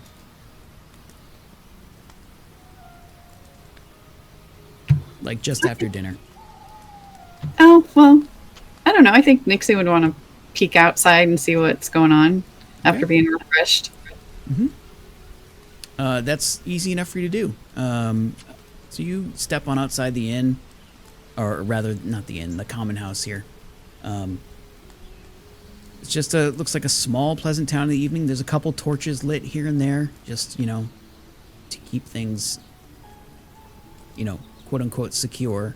No one's really afraid of anything in a small town like this, but there's the obelisk in the center of the town. There's a random cart just sort of in the center of the town. There's a small little pond there. Looks like it has a couple fish in it. Most of the people have actually started, have packed up their things and sort of gone in for the night.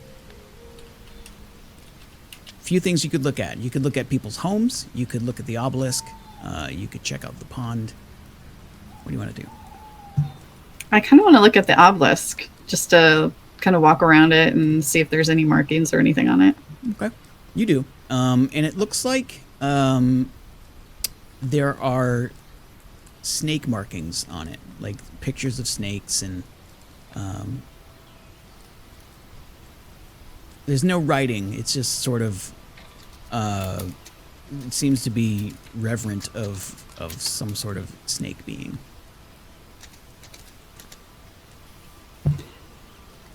And Nyxi kind of backs away and goes back in because she's not too fond of snakes very much. Okay. You head back inside. Marcus is, you know, still there chatting with Zendra, telling stories, and has his drum out, you know, hitting it every now and then, sort of beating it as he's telling a story, and which, you know, out of context, that sentence sounds weird, but that's fine. Good night, everybody. Hey, good night. No. Beacon and Arathis are just sort of chatting with each other, hanging out. So I think Nyxi's going to go up to them and be kind of like pull on Beacon's shirt sleeve and be like, "Have you guys checked out the obelisk? It's got snake pictures on it." That sounds interesting. Let's take a look. All right. I'm going to hang out with Marcus. Yeah. Okay. Before we continue on, it's 10 o'clock. We're about halfway through the session. Let's take a 5-10 minute break. Does that sound good? Yeah. Absolutely. Okay, great. I'm gonna deafen for you folks, and I'll be back in just a minute, or we'll be back in a few minutes. Bye. Did it work? Did I deafen? I did. Okay, great. All right, everybody. Hi. So, creepy, weird town. Everyone's nice. Nothing can go wrong. This is a very nice town, right? Everything's fine. It's going to be wonderful. But I'm going to take a break. And I will talk to you guys. I will talk to you guys very soon. Sit back and enjoy some Witcher music. And, yeah, nothing to see here. Everything's fine. Everything's normal. What could go wrong? It's all good.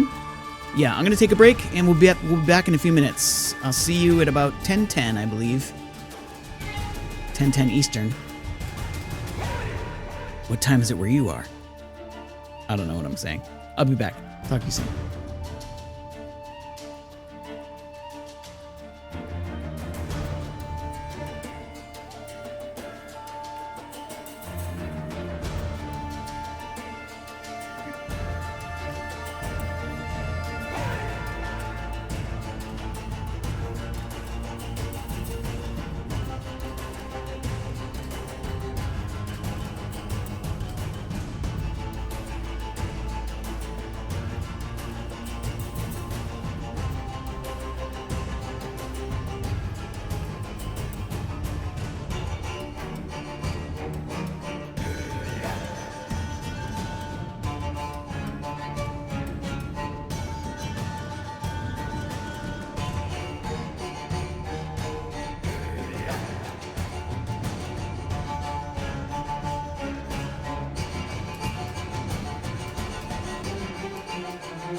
All right, everybody, where's my face?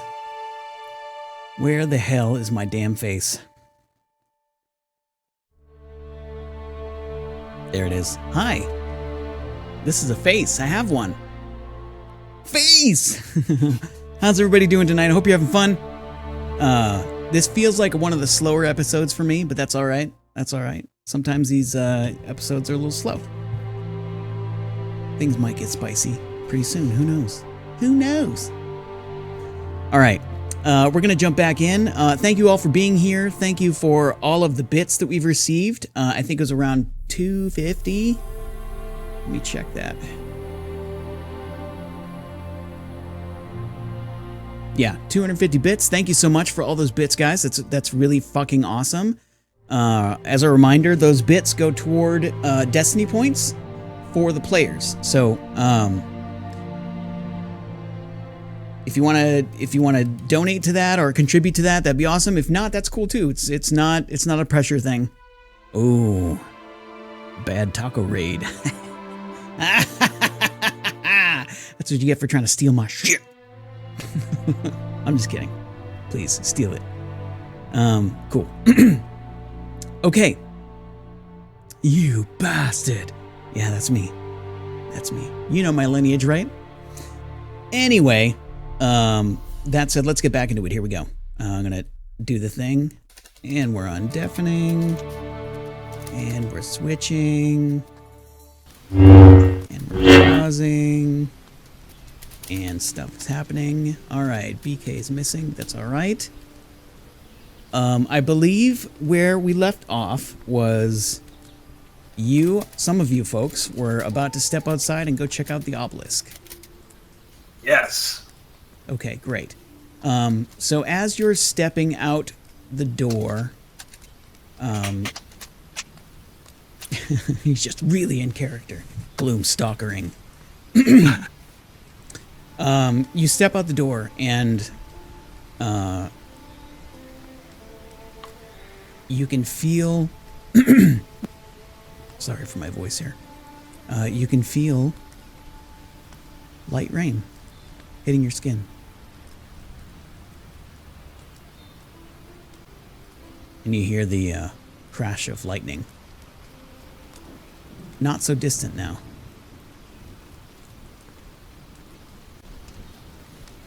I guess if we're going to investigate this obelisk, we should probably do it quickly and then get back to the common house. Most likely. All right, you do. It's literally like maybe 30 feet away from the common house, so you head on out to investigate it. It's dark. It's hard to see things. Can I pick up a rock and cast a light spell on it? You sure can. And you do. I do. Let there be light. It's right there in the name. Sure is. Sure is. Beacon. Okay, so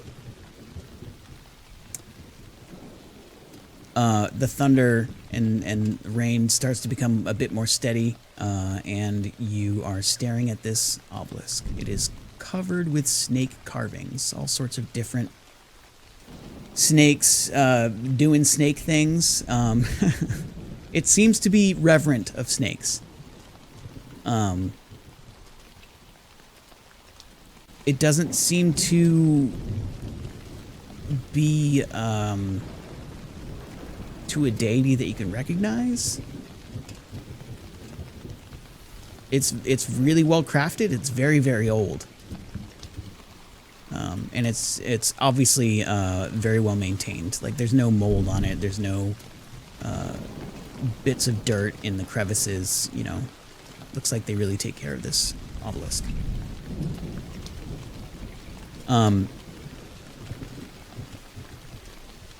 Make a perception check, please. Beacon. Since you said please. I have received 15 things. You have received, perceived 15 things, yes. Yes. So, as you're examining the obelisk, there is a crack, a very loud crack of lightning. And it's nearby, and it lights up everything around you. And you hear and see, you see someone, looks like on the edge of a house, quickly chasing something on the ground. Grab it, and then run behind a house.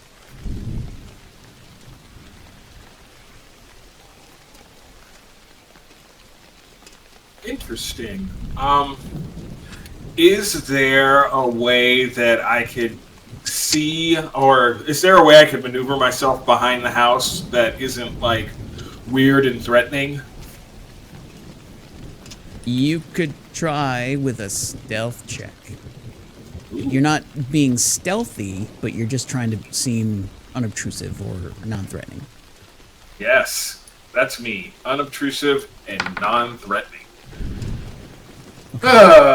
Maybe less non-threatening than I think. I have 8 stealths to give to this enterprise. 8 stealths. Okay, so you with your lit up rock, trying to look, or rather trying to blend in and not be noticed.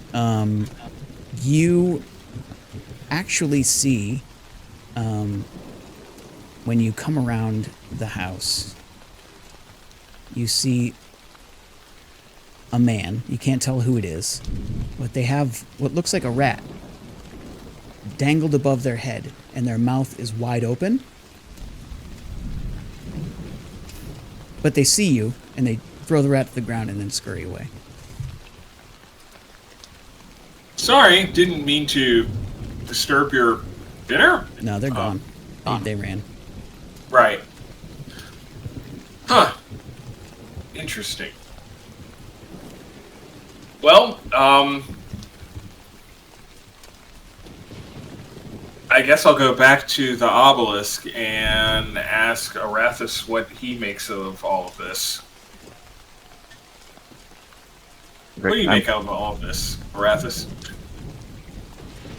I mean, So, I'm Arathis, you didn't see any of that stuff. Only Beacon saw that. Right. I meant, by all of this, I meant specifically the obelisk and the snake carvings. I don't even know. Maybe they worship snakes. Okay, that sounds fair. Maybe we should go. Maybe we should head inside. Okay. And as you're talking, the rain starts to get even more intense, and there's another loud crack of lightning. Yeah, definitely inside. Just lightning. And rain. A little rain never hurt anyone. But I understand. Do you feel a certain way about these carvings or this obelisk? Do you feel like we're in danger? No, not particularly. It definitely does seem to be well maintained. I did see a person kind of pick something up and dart around the back of their house, which was why I darted off. And when I got to the other side of the house, I saw that the person had a rat, and they had it up, and they were about to drop it. It seemed like they were about to drop it in their mouth until they noticed me, and then they kind of threw the rat to the ground and ran away. I mean... You mean, like, he was going to eat the rat? That's what it looked like. Like a snake. I was thinking the same thing. I think we need to leave.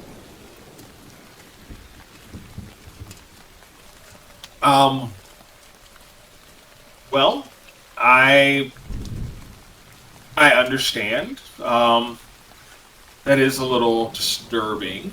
I'm not sure where we would go at this point, but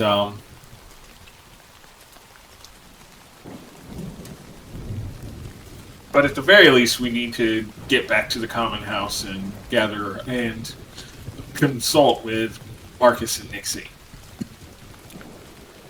I think that would be the best course of action.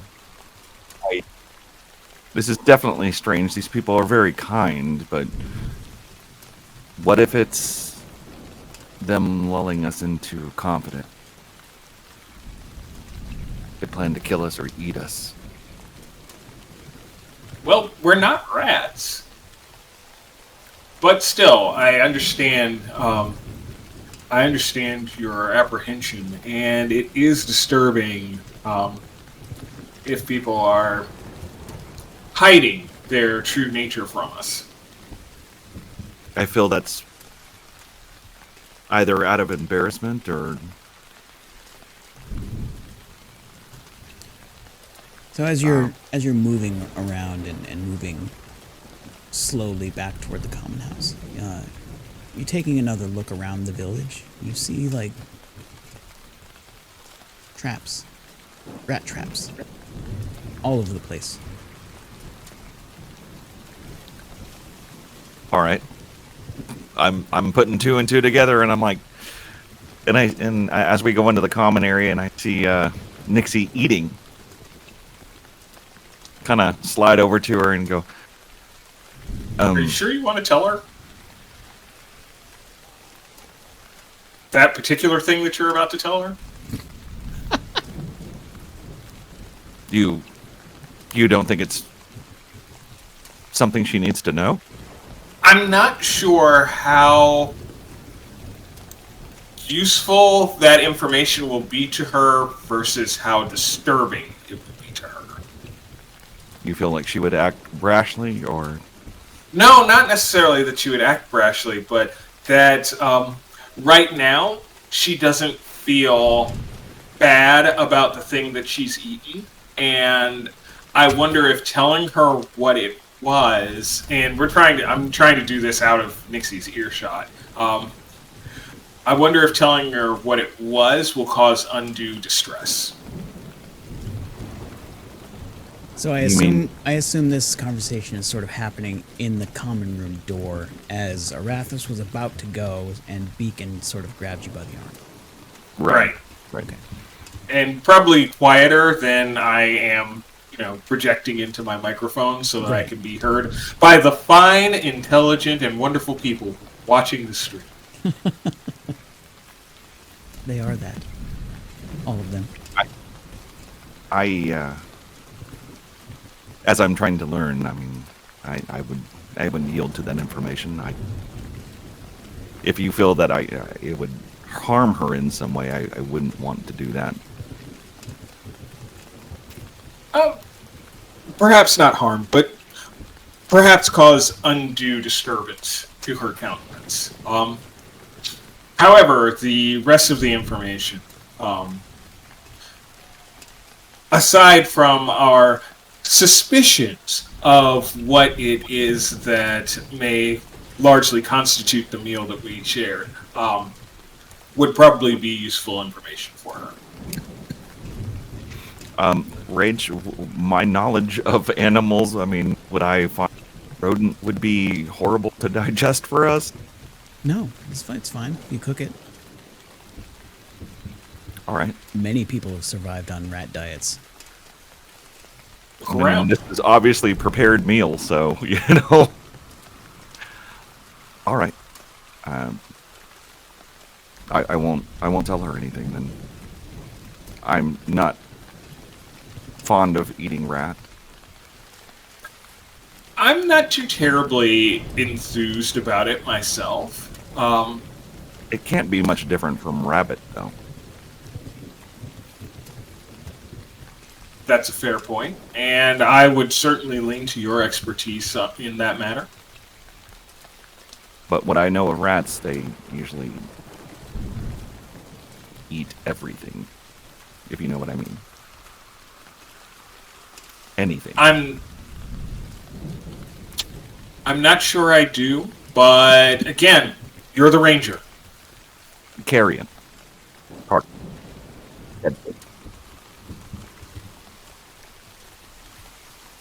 Sometimes long dead. I'm just saying. Yes. So remember what I said about the undue distress? Yes. Am I distressed? Let's keep the carrion talk to a minimum. But yes, we definitely do need to meet with our siblings and explain to them about the snake obelisk and the person that I unwittingly caught in the act of almost eating a rat. And are we going to mention the trap? Yes, the traps. The traps, we should probably mention the traps. The traps and the person almost eating the rat seem like just odd behavior. Beacon, you have to stop for a moment as Zendra walks by and grabs another drink for Marcus. And as she's coming back toward Marcus to give Marcus the drink, she said, "Would you like anything? Marcus is drinking. Do you need anything?" Oh, I'll take some water if you don't mind. Thank you so much. Water, great. I'll have that to you in a minute. She smiles. Give me a perception check, please. Both of us, or just Beacon? Both of you. Ooh, perceptive. I am 21 perceptive. Wow, guys. I am Twin also. rolls. Okay, so We are brothers. Twins, practically. yeah. So when she blinks, sort of before her eyelids close, you see another set of eyelids like go sideways. Oh.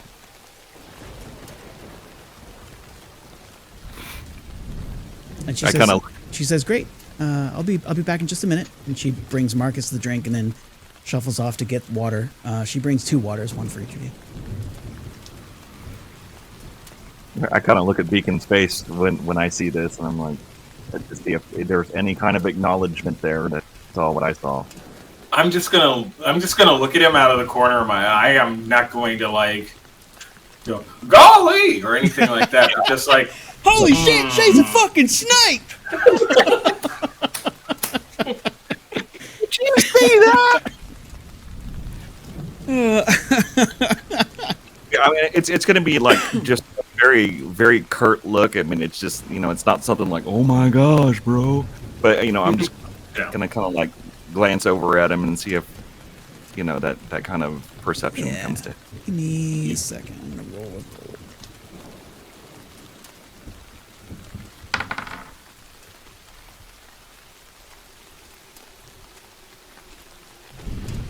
Okay, so after she brings you the water, you can tell that she notices your gaze at her eyes for a minute, and she sort of puts her head down and shuffles off doing more work. Okay. I try to be less obvious about it. But yeah, I'll go and sit with my sibling. Okay. Marcus, she doesn't come back.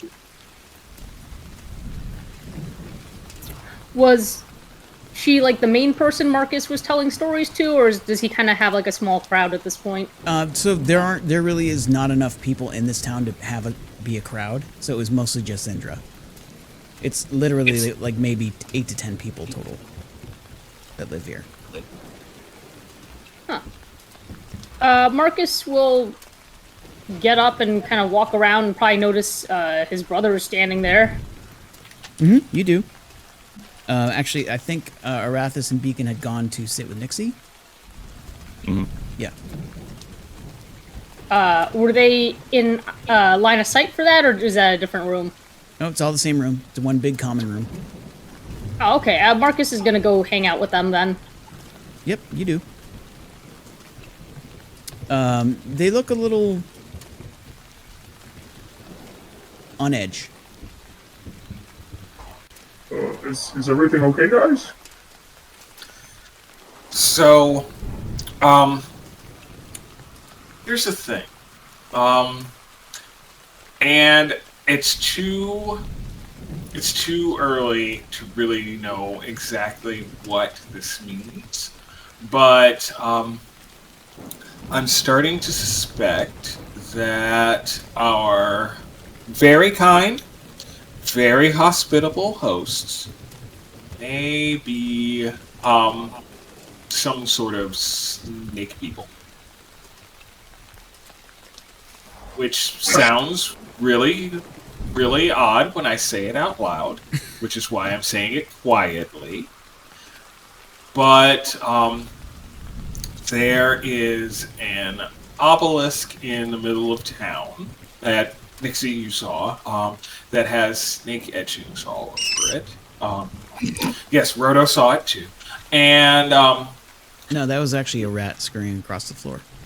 oh well, good luck, little fella, because there are lots of traps out here, and these are actually rat traps that are made for you. And I know that traps can be very, very effective, even if you are not the thing that is meant to be caught in the trap. So be careful. And the while we were investigating the obelisk, I noticed a townsperson that snatched up something off the ground and kind of ran behind their house. And I tried to be stealthy and follow them to see what it was that they grabbed, just because I was curious. And they saw me just as they were holding what appeared to be a rat up in the air over their open mouth, as though they were going to drop it in and eat it.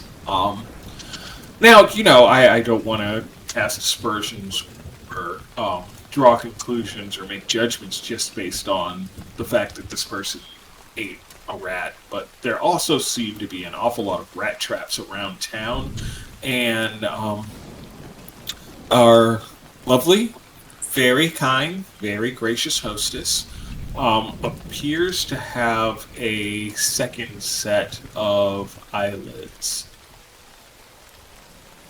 I kind of look down at Nyxi's food and back up and at her, and I kind of nod. Nyxi's has the meat halfway up to her face, and it kind of clicks, and she looks at it, and she's like, "Well, at least it's not snake." It won't kill you. What? It's tasty. Fair enough. I mean, it actually, that all of you have had some of it. It tastes pretty good. It's well prepared. It's got spices and some sauce, some kind of sauce on it. Now, here's the other part of this. Now, just because our hosts may or may not be reptilian in nature, that doesn't mean that they are bad people or that they are going to murder us in our sleep or anything like that. Maybe I'm just on edge because of the encounters that we've very recently had, but while we don't have any real reason to believe that anyone here means us harm, it does feel kind of weird that, well, maybe it doesn't feel kind of weird. I want to say it feels kind of weird that they're hiding this from us, but maybe this is just how they live, and they're not really under any sort of obligation to tell us, oh, hey, we're, reptile people. That's not really any of our business, but I don't know. It just feels a little...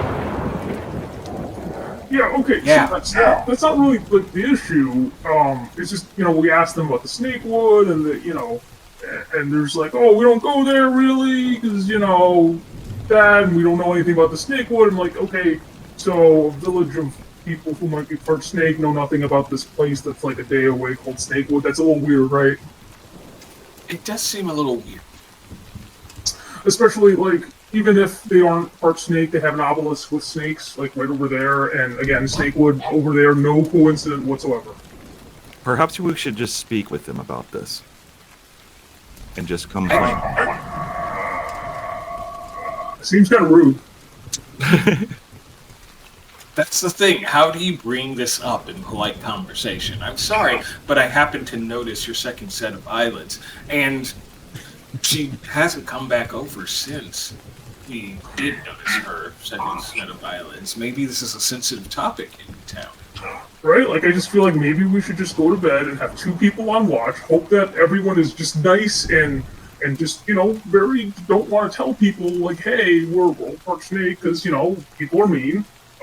Yes. And they don't want to be called ugly or be made fun of. And they live in this secluded town because, the outside world is really mean. But, anyways, so why don't we just stay up, hope we don't get stabbed when we leave in the morning? That sounds like a reasonable plan. They have not harmed us, I understand. But they could be lulling us into a false... Which is why I said we'll have 2 people on watch at all times. Sounds reasonable.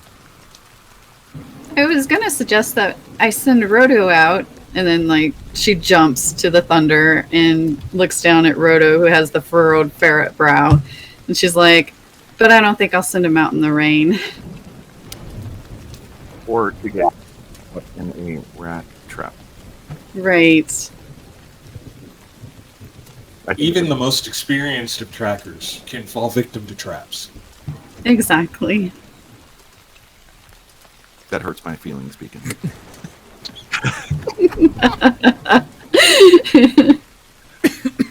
I apologize. No, that's fine. It's fine. No trackers ever fall victim to traps. They are all far too crafty for that. If you thought you saw a tracker in a trap, it is because they were lulling you into a false sense of security. That must have been it. I felt Yes. secure, so I stepped into the trap almost willingly. You're absolutely right. It was a tactic. Yes. To get them to notice me so they didn't notice the rest of you. That's it. We appreciate your sacrifice. It hurt a lot. I'm just saying. It sounded painful. It was.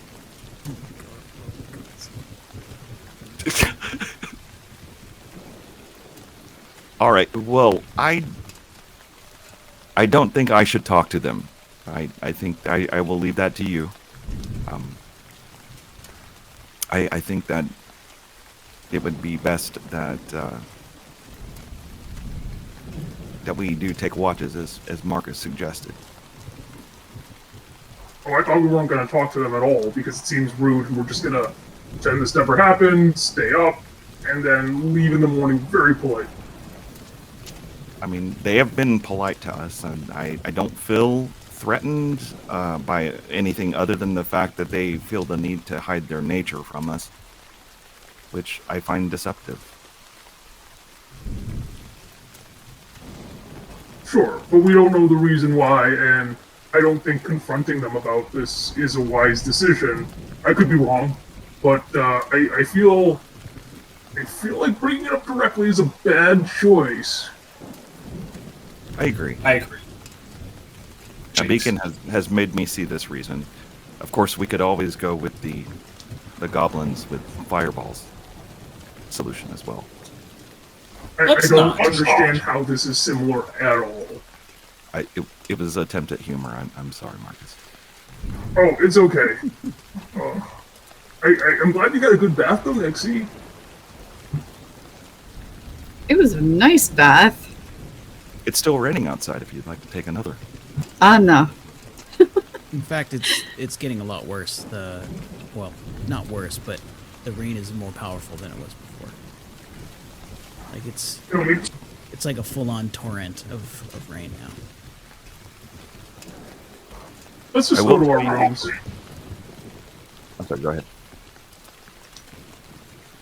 Oh, I was just saying we should just go to our room. So there's no room. It's a common house. So it's like there's a big table in the center of it, and there are cots on the side. That's all there is to it. Like there's the only sort of cordoned off sections are the 2 bath areas, and they're not really cordoned off. They're just 2 screens that you can move around for privacy. Oh, gotcha. In which case, I guess Marcus will go to their area and he'll be one of the people taking first watch. Okay. I'll take that first watch with you. Excellent. So you don't see the lady again for the rest of the evening. She is pointedly avoiding you for some strange reason.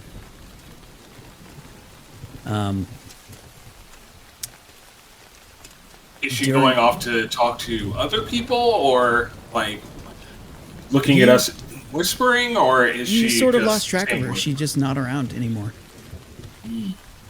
Okay. Okay, so first watch with Beacon and Marcus. Go, both of you make perception checks, please.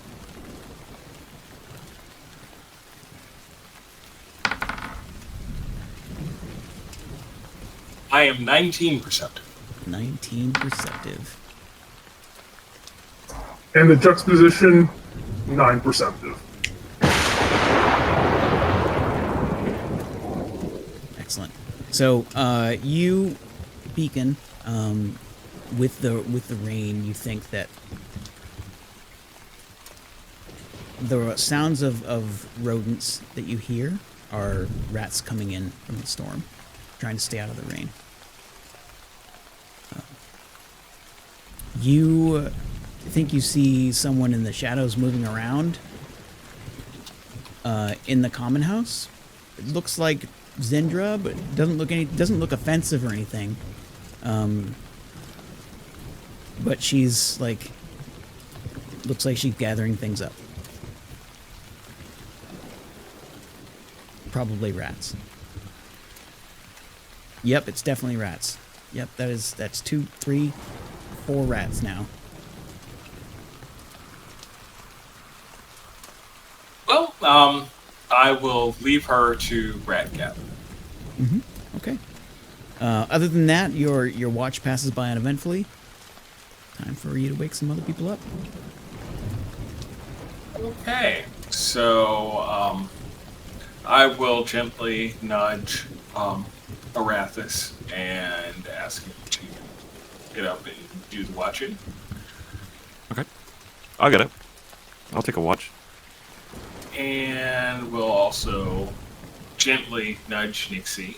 I know that this is not the method in which she's accustomed to being awoken, but I figure, in the absence of woodland creatures, well, I guess our woodland creatures kind of slightly more urban, I guess. But that being the case, we'll just nudge Nyxi, and I'll let her know that no one has tied her boots in any sort of knots, and it's time for the second watch. She double checks anyway, but gets up to make a watch. Your boots are not tied together. All right. So Nyxi, you are up. Arathis, you are awake. Marcus and Beacon, you settle down. Make a perception check each of you, please. 8. I am 15 perceptive. Okay.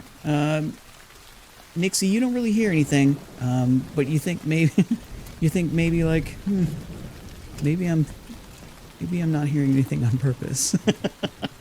And Arathis, you definitely hear like small scurrying movement in the corners and all over the place. None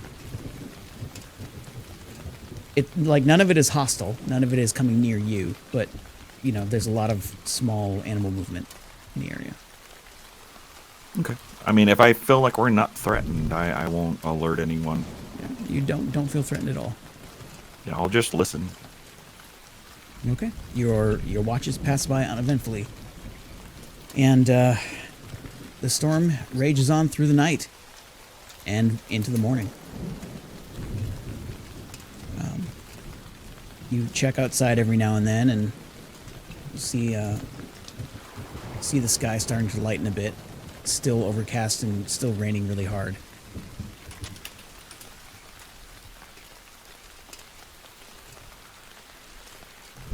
This will make traveling slow, considerably. Should we go out in this, or wait? I will leave it to you. I don't have any problem traveling in this, although it will make traveling considerably slow. If they would still have us here, I suppose we could stay until the storm passes. Yeah, that seems like the wise decision. We're just going to get everything soaking wet traveling through this. Including the tent, right? And the bedrolls. I'm giving to understand that wet tents are even heavier than dry ones. But you're not carrying gear. You should be able to be fine. I've heard that. Yeah. I'm not sure how it will work out in practice. Understood.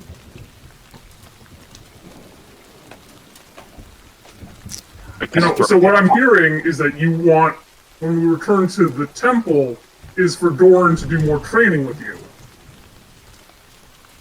I am not a fan of Dorn's training. Although I understand that it is very rigorous and very important. Like, it's a good thing to be able to do that stuff. And someone should do it.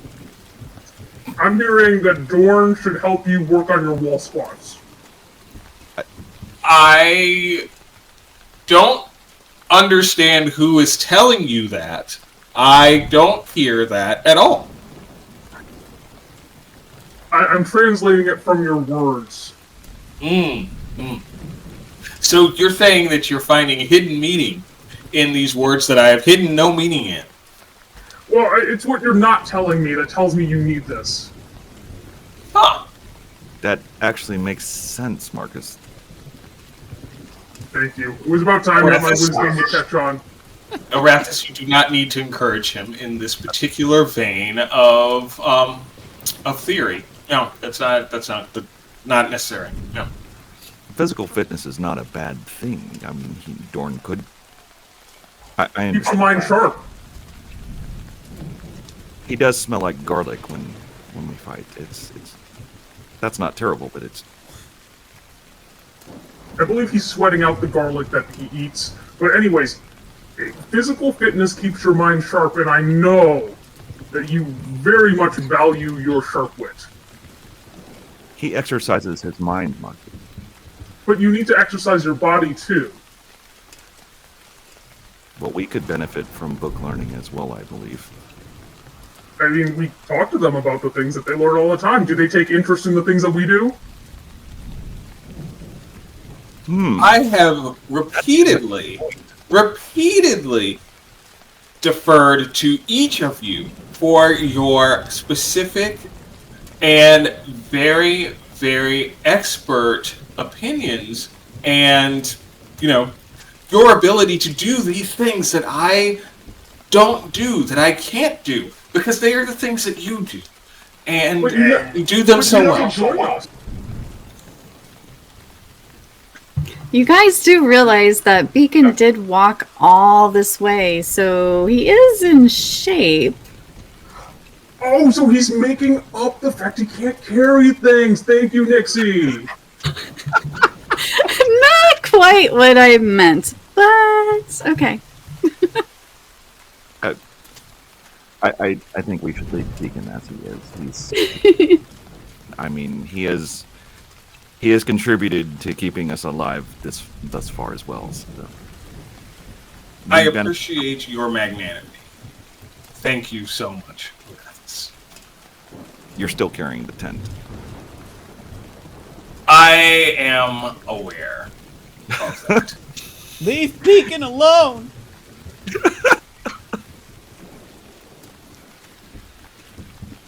All right. I assume Sinra leaves us alone still. She's avoiding us. So it seems. She doesn't come out with food or anything. Is there anyone in the common house? Because Marcus would offer help with whatever they need because it's raining and stuff, and No, it's just you.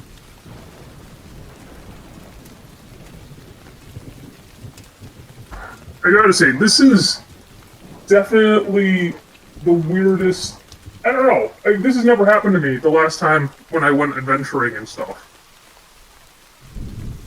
I don't know what to do. I mean, other than stay out of the ring. Well, I think I may have offended our guests. Perhaps I spoke too loudly or been myself. Should I go and try to talk to them? I think that would probably make things worse now. I don't know.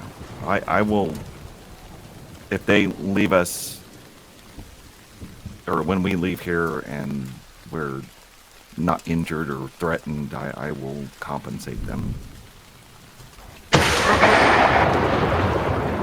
When that stops. I was gonna take care of that. Anyways, let me see if I can find anybody. Marcus peeks his head out. Is there anybody doing anything, or just out staying away from the rain? Yeah, you don't see anybody moving around town. All of the windows seem to be shuttered, and I mean, I guess it's raining a lot, so no one wants to be out and about. We might as well just entertain ourselves. you do note, and you can definitely smell fires, wood fires from stoves. And you see smoke hanging low in the village from the various little chimneys.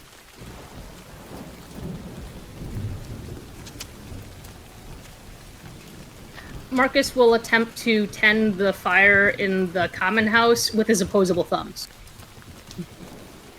Okay, you are using your opposable thumbs to tend the fire,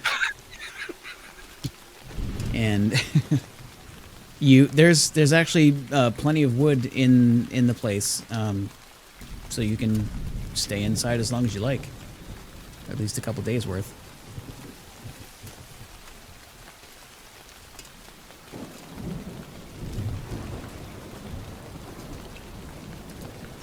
So the wood they have here is small branches that are like maybe an inch across. There's just a lot of them. It's not Are they like, snaky? Are they? Yes, they're snake trees. The infamous snake tree. No. What I'm trying to get at is they're not cut from a forest. They're cut from like small, low brush that you might find in the grasslands. Gotcha. So you're not going to find like your standard cordwood.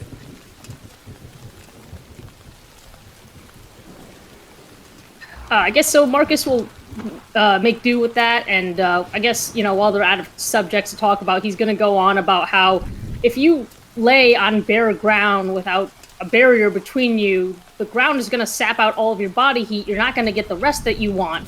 So suck it up and carry a bedroll and use it. So what I've been instructed is that cloak is a blasphemer. There is only one true bedroll.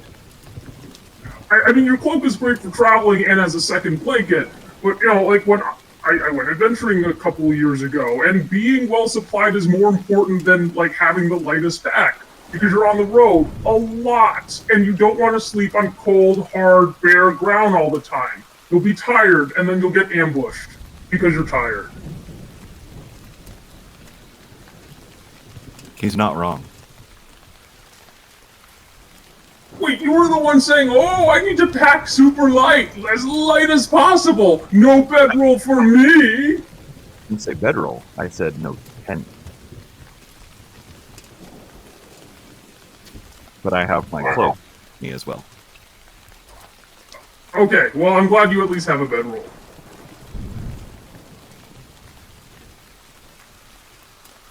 So Nyxi walks up to the fire, and Roto is out, scampering along next to her, and they're listening to the guys talk, and she just kind of looks at Roto, and Roto looks at her, and just kind of like, man. Every time. That's sweet. Okay, so what is your plan going forward? Are you gonna try to talk to people? Or are you just going to wait out the storm here in the common room? What do you want to do here?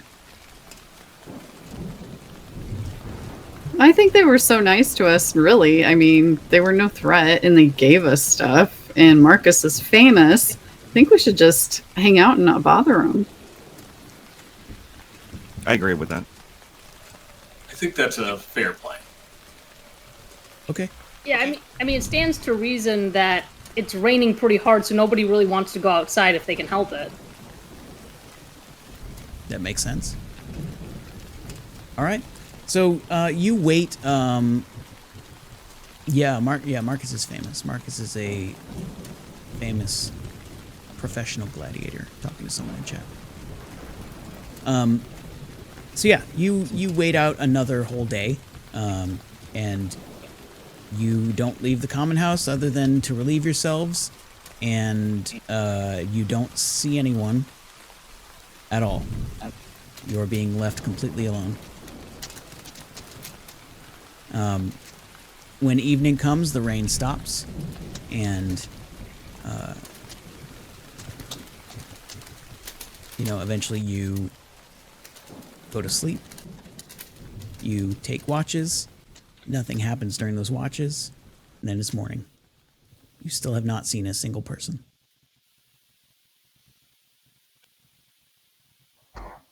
I think I'll just, if one of you could write a note that says, thank you for your hospitality, I'll leave a few gold here that should cover the things that they gave us and the food and board. I'll take care of it. I feel like I owed it to them since I'm likely the one that offended them.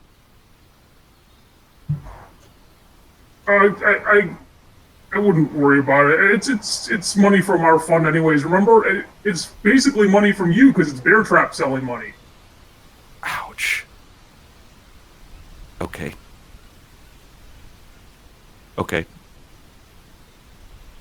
So Nyxi takes out a parchment and her ink and pen and scrawls down a thank you. Okay. And you do. Go ahead. Oh, I was gonna say, and Marcus puts down 5 gold. Okay. Great. You do. And as you leave the note, and as you leave the common house, you don't see anyone around. You don't see anyone doing anything. The windows are still shuttered. It looks like the fires have gone out in their houses. All you can hear now is the wind, the squeak of rats as they move about the village. They seem to have an abundance amount of rats. Should we knock on one of the doors to make sure they're okay? I think we should go. This is a clear message that we're no longer welcome here. We left a note. I think that would be... I mean, there's just no movement or anything, and that's a little weird because it was raining, but all right. All right, I take us in. Okay. You leave and you head south. On toward the Snakewood for another day. Travel is uneventful. The grasslands slowly give way to harder earth. There's a low brush now around. It seems to be getting more and more foresty. And ahead of you, tall, thin trees. As far as you can see.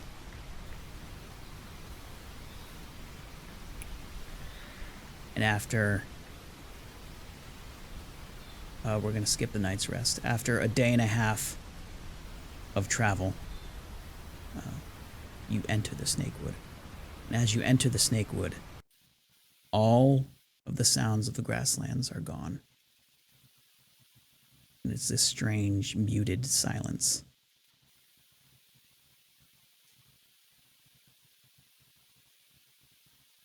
You're here now.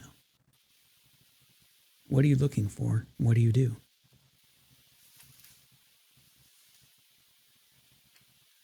we here for the ruins beacon?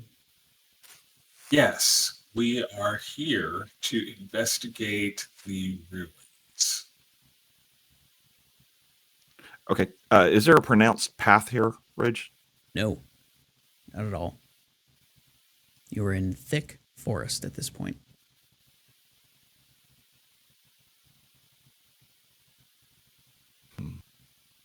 Were we ever given a direction of where this was supposed to be located in the Snakewood?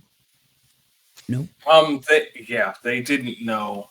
They only knew that there was a ruin in the Snakewood.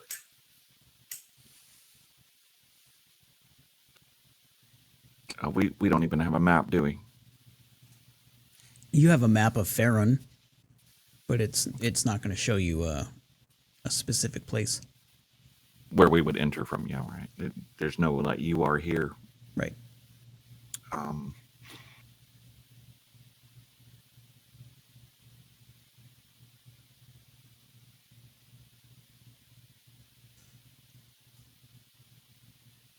I'm sorry, my system went weird there for a minute. Would I know, based on where we came in, or where we are now on the map, generally where we would enter the Snakewood at? It's almost impossible to say. Like the size of the map is very like it's very vague and broad, right? It's just a big map. You don't have specifics on any point where you are, and the village you entered from, that's not even on the map. Like the nearest location that you know about that's on the map is Greenest, where you came from, and you did your best to travel southeast toward the Snakewood. Okay, then I will guide us in a straight line as best that I can. From where we're, straight from the village, straight to where I believe center would be, or something, resembling center of the wood. Okay, make a survival check, as it's harder now to get direction sense since you're in the woods, and you're mostly used to using grasslands as your area of expertise. I am 19 survivaling. 19 survivaling. Okay. You have a general idea of what you think the center of the Snakewood might be, but like it's very difficult to tell. You can lead them in a direction. Mm-hmm. How do you present that to your party? Is it like this way? I'm very confident about it. Or is it like I don't fucking know where I'm going? Let's try this way. Like, how do you want to do it? That I must be honest. I don't know where we should go here. My senses tell me to go towards the center, or where I at least feel the center would be. It would be wise for us to mark the trees as we pass them. I mean, I have a general sense which direction we're going, but this would help us guide in and out, should we need to.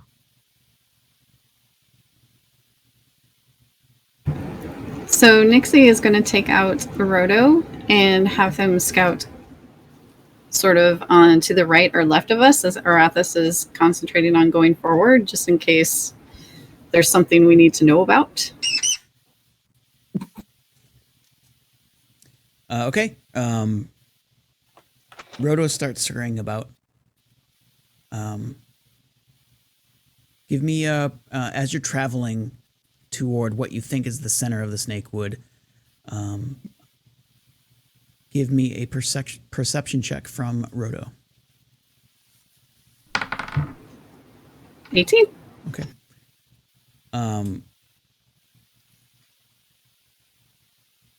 Rodo in several places sees massive webs all throughout the bush.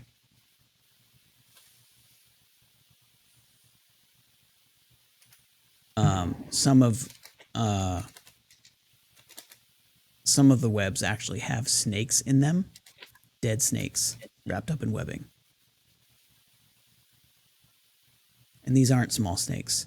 They're pythons.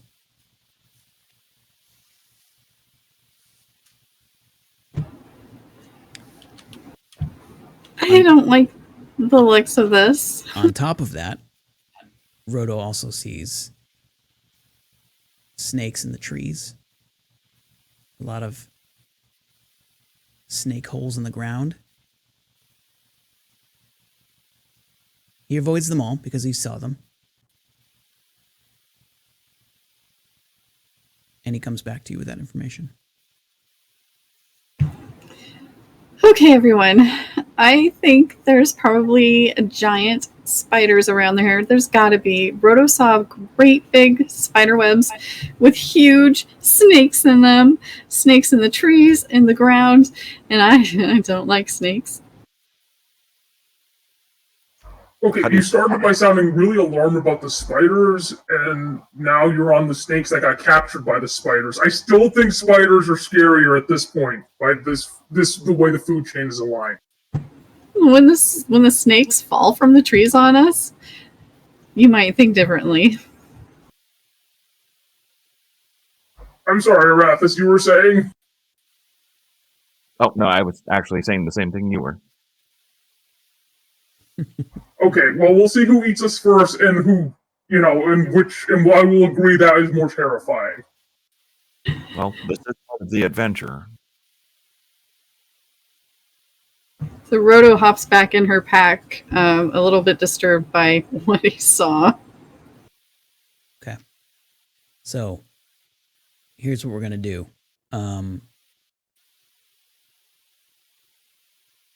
I'm going to have Arathis as your guide make 3 separate survival rolls, trying to avoid what seem to be various ambush points by both snakes and spiders.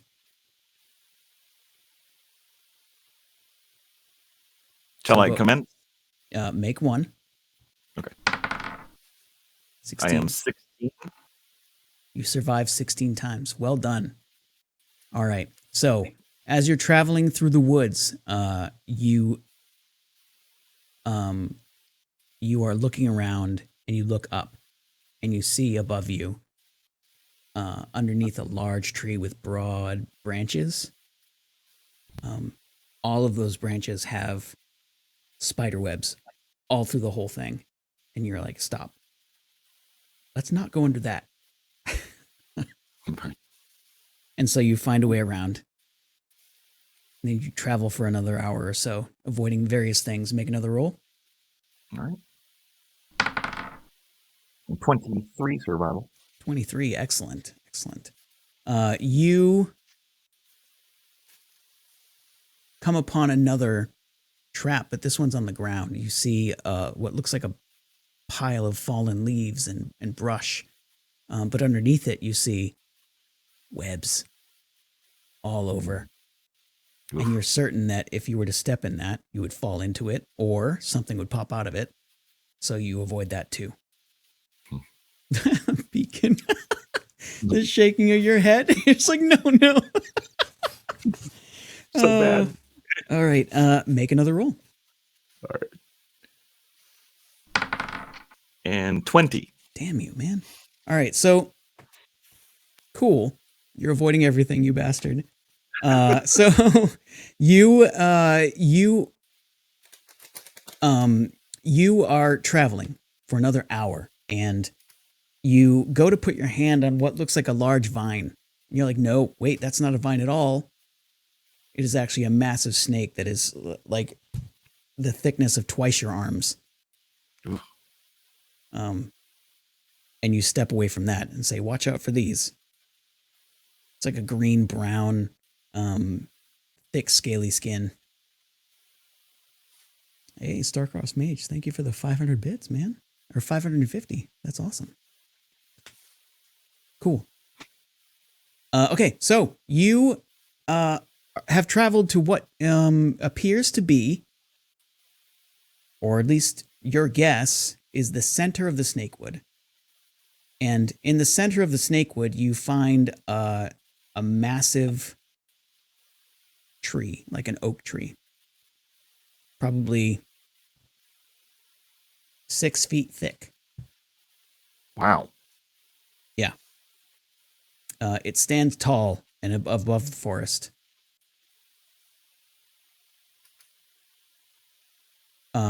There are no other trees around it. You think that's because it has grown so tall that it won't let other trees grow near it.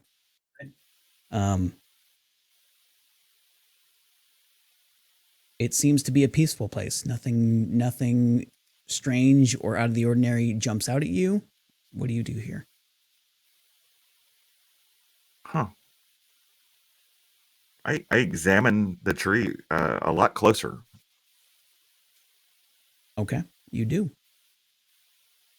Tell me what that's like. Like, what do you mean? You're examining it how? I mean, is it this like well, obviously I can't tell how old it is because I'd have to cut into it to do that.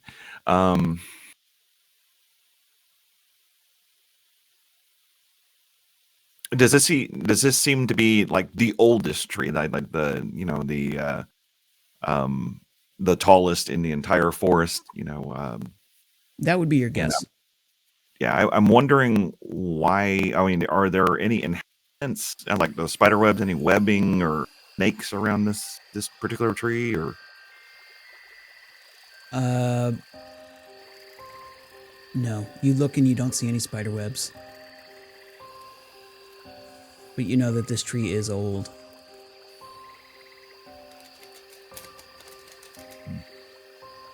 Just like, by the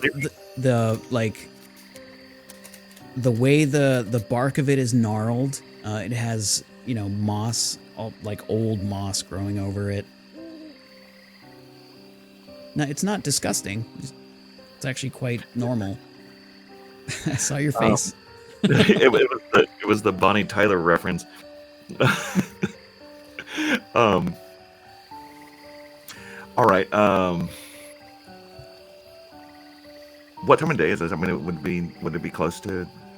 It is evening at this point. You got here at about noon. You entered the Snakewood at about noon. You've been traveling for a few hours now, trying to figure out what's going on, and then moving around dangers and things like that. So it's, starting to get into the evening. All right. This is beautiful. I feel a certain amount of safety here. I feel like we should rest here for the evening and move on. There doesn't appear to be any webbing or snakes in this tree. Is it tall enough that we might be able to climb the tree and get a little bit more of a vantage point of, what else is going on in this wood, like where the ruins might be? Would you like me to climb it? I don't know if you necessarily have to do that right now, because if we're going to, well, maybe it's a good idea to do that if we're going to camp here, just to make sure that nothing else is on the outskirts looking at us. But at the same time, I worry that climbing to the tallest point in the wood may also draw attention that we don't necessarily want. It's hard for me to say. Or give us a good vantage point of where we need to go. Either is possible. I'm leaning more towards the latter. The latter being drawing attention to ourselves. No, the latter being the vantage point. All right. So I start climbing. So as you move forward, you trip and fall on your face. Oh, pff. Your boots are tied together.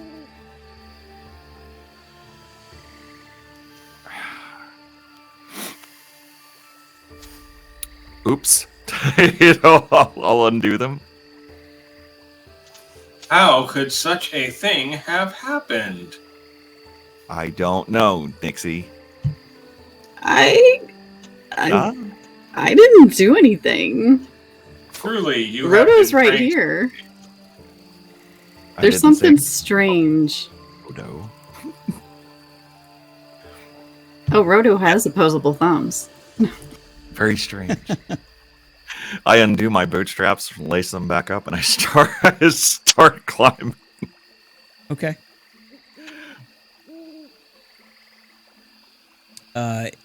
Give me an athletics check, please. Alrighty. Oh. All right, so you start climbing up, and you're having a really difficult time finding handholds. Like, the mold on the bark makes it difficult to grab onto. Like, you just slide off of it. You don't get anywhere. Seems very slippery. Very difficult to climb. I can have Roto try going up there, and I can, if you guys keep an eye on me, I could look through his eyes and see what he sees. If you think that's good enough. At least you won't be here to tie my bootstraps together. What Arathis means to say is, of course we will watch out for you. Nyxi takes off her boots and sits down. Okay, you do. All right, so we're going to have Roto go up the tree and look around. Okay, Roto goes up the tree. Marcus, your backpack falls off. Looks like the straps have been cut. What the heck? Aw. How am I supposed to carry all these things like the tent Nyxi slept in the other night? Tents can be very difficult to carry. I mean, the idea is that you have a backpack, but I'm going to see if I can fix it. And Marcus tries to do so.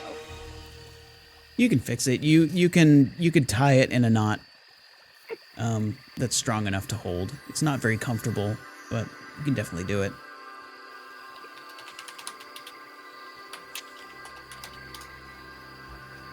Marcus will do so. Okay, you're doing that. Roto, I think, is climbing the tree at this point. Yes. Give me athletics with advantage for Roto. It should be pretty easy for him, so it's going to be a low DC. 14? Yeah. All right, so Roto scurries up the tree. Takes him a while. It's a large tree.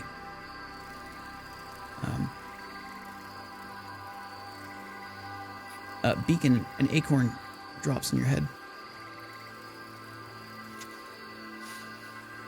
Well, if this is the price we pay for a better vantage point, then I think a acorn to the head is something I can bear. Yeah, Rotos continues to scurry up. This is a large, really pleasant tree, and the senses you're getting from Roto are like, this feels wonderful. It's just a perfectly beautiful natural setting. The smell is earthy and good. And he climbs up and looks around. He's very high. You can feel how nervous he is being that high. He looks around. All he can see are the tops of other trees. As far as he can see. To the east, to the west, to the south, and to the north. Nyxi calls Roto back down and tells him to be careful coming down. Mm-hmm. And she kind of wakes up from her little stupor, and she's like, "It's a good thing you didn't go up there, Arathis, because you can't see a darn thing except for trees. All over, of every direction." So no ruins, no indication of building or civilization. No, nothing, just trees. And the feeling of, you felt kind of at peace, and that the tree felt right to the animals, or to Roto anyway. The tree. Yes.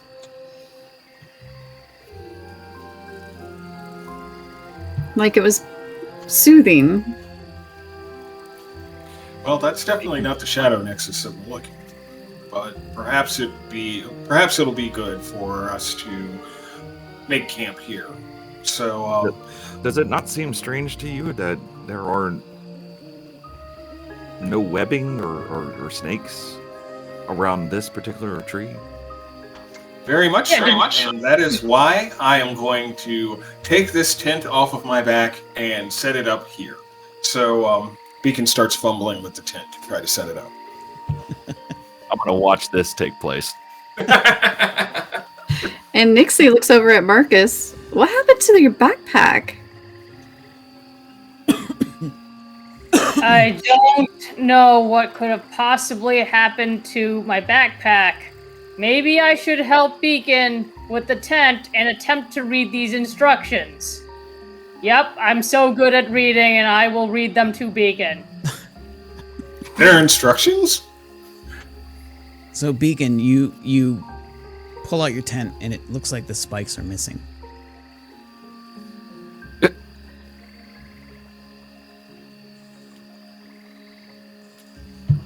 I'm not really a camping expert, but I think I'm missing the spikes for this tent. It appears so.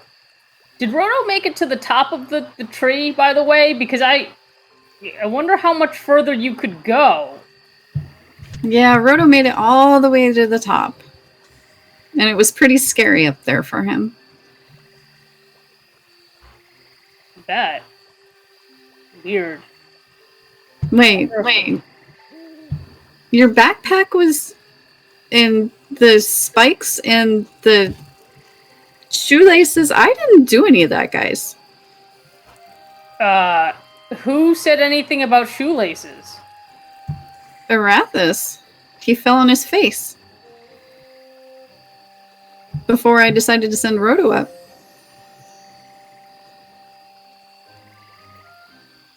Curious that. So,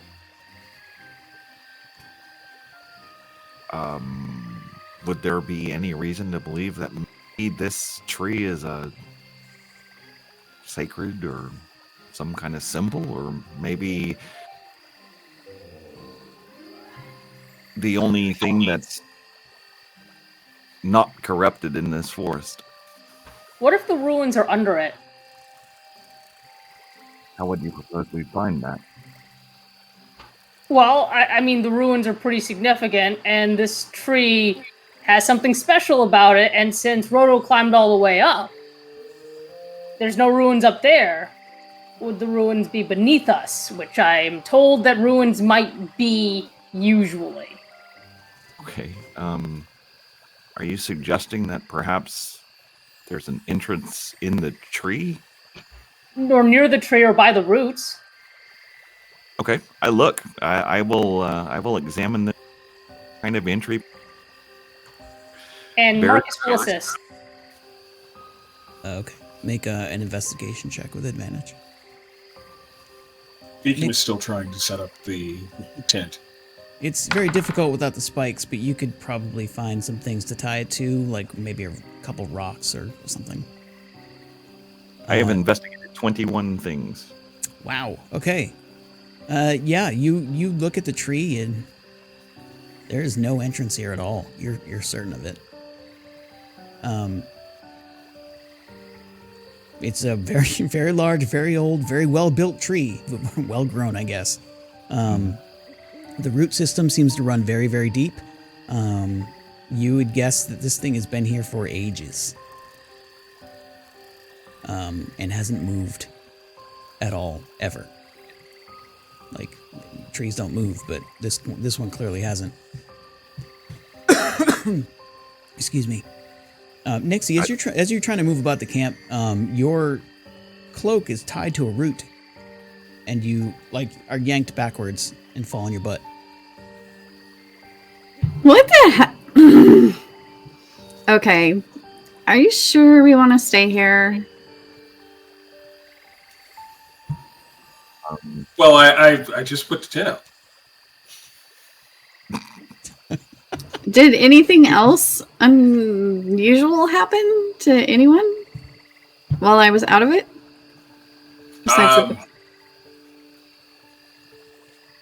An acorn got dropped on me, but I figured that was either a friendly prank from Roto or maybe a branch that got shaken while they were up there climbing.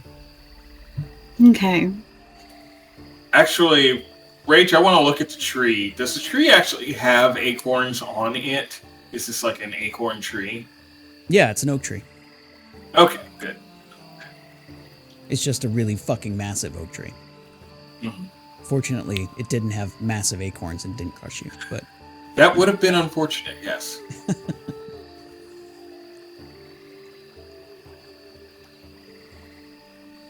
Marcus, I'm open for suggestions. I don't see any entry points into this tree on any of the sides. I am out of ideas about this serene tree. It's a very large serene tree with acorns. And pranks. Are you sure Nyxi's not just pranking us even more? Well, sure. Y'all did tie her boots together. Y'all did that. I didn't do it. You didn't stop us. We'll give you that. How could I possibly stop you? You're the most professional gladiator. He's not a professional prankster. He's famous. Ish. Or infamous. I don't know about that either. I still want to have a wrestling name. Anyways. Right, but how does this tree know that Nyxi plays pranks on us? And do so we would think it was Nyxi. I think this is just a deep, deep prank by Nyxi. But why would she prank herself? To throw us off the trail. These pranks are so... Last year... I could do much better to get back at you guys. You know that. Nyxi, a small rock pelts you in the forehead. Seriously? Okay, that was weird. Where did that rock come from? It came from behind you all. And as we turn around, what do we see? Don't see anything. Huh. Okay, I want to leave now. I'll start packing up the tent. Funny thing about that beacon is it seems like it's flattened itself out. And all the things are untied. I'll give you a hand. And you all hear this.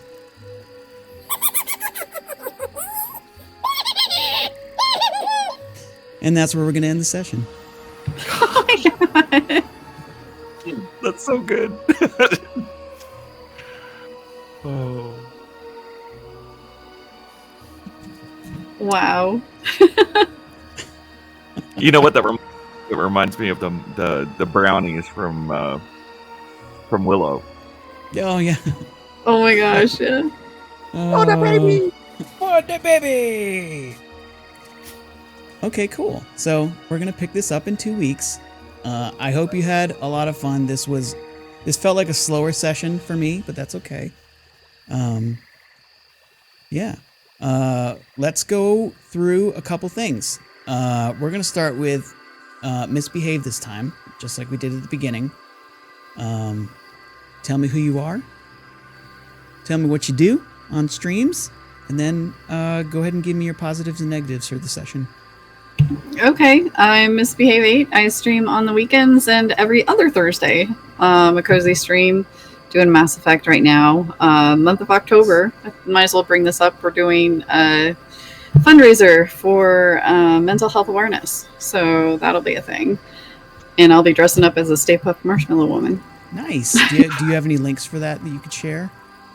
I do not at the moment. Okay. We're still getting stuff together. Okay. If you get those, let me know, and I'll be sure to spread them. Okay. It was kind of a chill. It was, I literally was terrified for Nyxi at the beginning. I mean, seriously, I was just like, oh my gosh, what do I do? But I kind of wanted to take it in a different direction than just having her like set the mud on fire. That was a great move. Yeah, I think it was really good, and we all just kind of got out of there unscathed, even and the dire wolves too. So, yeah, I enjoyed that part, and yeah, it was just kind of a chiller, more just go with the flow session. I enjoyed it. I really can't think of any negatives, really. Okay, well, even if you have some, I promise you I won't be upset, so you can tell me. Just constructive feedback is good, so that I can make sessions better. That's all I'm saying. Yeah, I don't think it was bad that we were like, kind of slowly going through it, but I think it was fine. Okay, cool, great. All right, let's move on to Beacon, being played by Player 1ATX. Hello, I am Player 1ATX, educator by day, DJ by night. We're ramping up our season at the University of Texas Department of Theater and Dance, and towards the end of the season, we are going to have at least one show that's primarily streamed. There may be a few more performances here and there, and you can check that out at jointhedrama.org. And as for me, I got so close to streaming last week, but I ran into a couple of network hiccups around the apartment. But I think I've got that worked out. I'm gonna try to actually get into some semi-regular DJ set streaming, and that you'll be able to see on my Twitch channel at player1_ATX. Player 1 ONE? Yes, ONE. Very good. Very, very important distinction. Also, I should probably say something about the stream tonight, and I very much appreciated the interplay between our characters. Thank you, Marcus, for making such a fevered pitch to get Beacon to carry a tent. I think it's fair that he shoulders some of the load. Share the load. And I'm glad that we were able to get out of our direwolf confrontation without any unnecessary bloodshed, because most of that bloodshed probably would have been ours. I didn't really have any low points. I think that even though I didn't really feel like the episode was that slow, honestly. I felt like things kind of progressed at a natural pace. Beacon is a little sad that he managed to embarrass or offend the nice snake people, but maybe that's something that he can explore once we've actually gotten out of the Snakewood, where they have forgotten to mention the spiders ahead of time. But, you can't know everything before you get there. There are unknown unknowns. I mean, yeah. It's called the Snakewood, but it would be weird to say the snake and spider wood, right? Yes, that doesn't really flow. Right, exactly. So, cool. All right, let's move on to Marcus. Tucker Kratt. Go. Hi there, I'm Tucker Kratt. I'm a variety streamer here on Twitch. I'm still on hiatus as my life is on fire. Let's see here. Highlights. I really love how we can shoot the shit about anything and be ridiculous as our characters. We had a lot of scene changes and our characters are still going on about random things. And whatever's attacking us was able to what's the word? Really make use of the fact that we wouldn't know something was wrong because Nyxi plays tricks on us all the time. Let's see here. Lowlights. I don't think I really got to show you guys this drawing that I made of Arathis trying to examine a tree. Is that a claim? I love your little drawings, by the way. It's funny to see them throughout the game. Thank you. They're fun. I think Arathis is the most comical character to draw doing things. And let's see, lowlights. There's just so many mysteries that we're scratching at, and I still don't have answers to them. And Marcus's, like, the first time Marcus gets recognized and has fans, Arathis managed to offend them. Thanks, dude. Oh, oh man.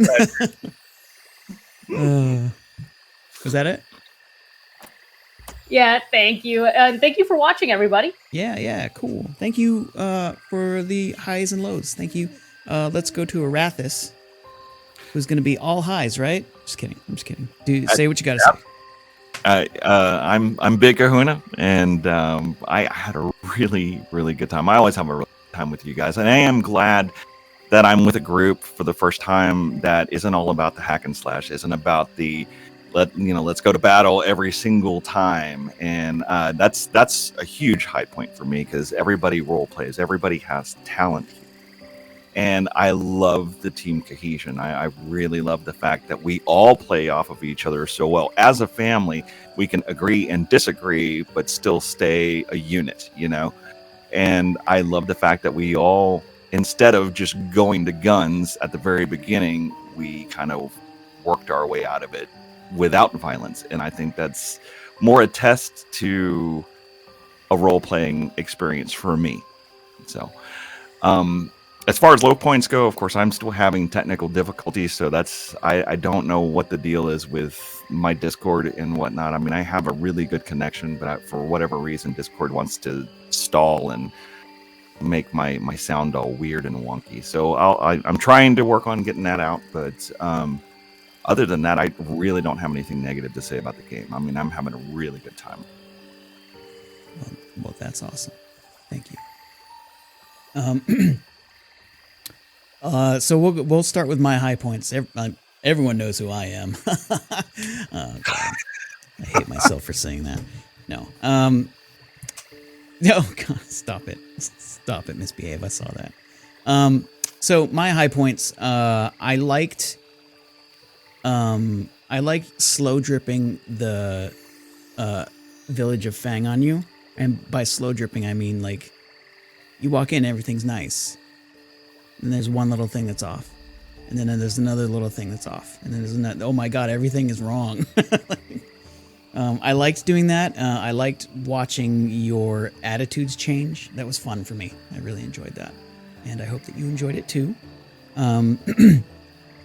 My low points were I felt like it was a slow session, but that could just be me projecting. So I don't know. Yeah, we'll have to see. So yeah, thank you all very much for playing. I'm going to go rest my voice and get some sleep. So thank you all very, very much. You guys are amazing. We'll reconvene in 2 weeks. If you want to stick around for a little bit after, we can talk about some more stuff if you'd like. But for now, I'm going to sign off with you guys, the players, and I'm going to talk to my chat for a little bit. So I'll see you in a couple minutes. Cool. Bye, everybody. All right, folks. Fucky folks? I don't know. Cool. Thank you all very, very much. Thank you everyone that donated bits. We didn't get to a destiny point today, but that's all right. I think I'm gonna save the point value for next time because I felt like I didn't give the players a lot of destiny point opportunities either. So that's on me. I think we were up around 750, maybe 800. So I'm gonna write that down, and we'll have it up for next time. Cool. But thank you guys. I had a great stream. I enjoyed myself. I hope you enjoyed us too. 900? Okay, got it. 900. Thank you, creeps. As always, a big shout out to my moderators, specifically Inertia Creeps, for sticking around and helping out with all the shout outs and all of the different rules and things like that. She's pretty fucking great, so thank you to her. Second big shout out is to my partner Gold Luca, who handles most or all of the music during these streams, and a lot of the sound effects. So she handles everything on that side. It makes it much easier for me to run the game, and she's very good about just like knowing when to do things and having good cues and stuff. So yeah, she's great. I love her. She's fantastic. And my third thing to talk about is thank you guys for being here. This stream wouldn't be shit without all of you. Seriously, I mean it. I mean, I could run this game off stream and it would still be fun, but it wouldn't be as fun because I couldn't like share the story with all of you. And that's the whole point, right? Anyway, thanks for everything. I'm gonna go. My voice is getting tired and my body's getting tired too. So for this game, we'll catch you again in 2 weeks. But in the meantime, look for various other streams. I think I have a Shadows of Malachor stream coming up pretty soon. I'm not sure of the exact date at the moment. But Shadows of Malachor is the Star Wars game that I run on stream here as well. So check that out. I would love to see you there. It has the same Destiny point system as this one does, and it's a lot of fun. Different group of players, though. That's it for me. Stay safe, wear your masks, and just be kind to each other. That's really all there is to it. Just be a good person. It's not that difficult. It really isn't. Just be decent. Anyway, I love you guys. Good night.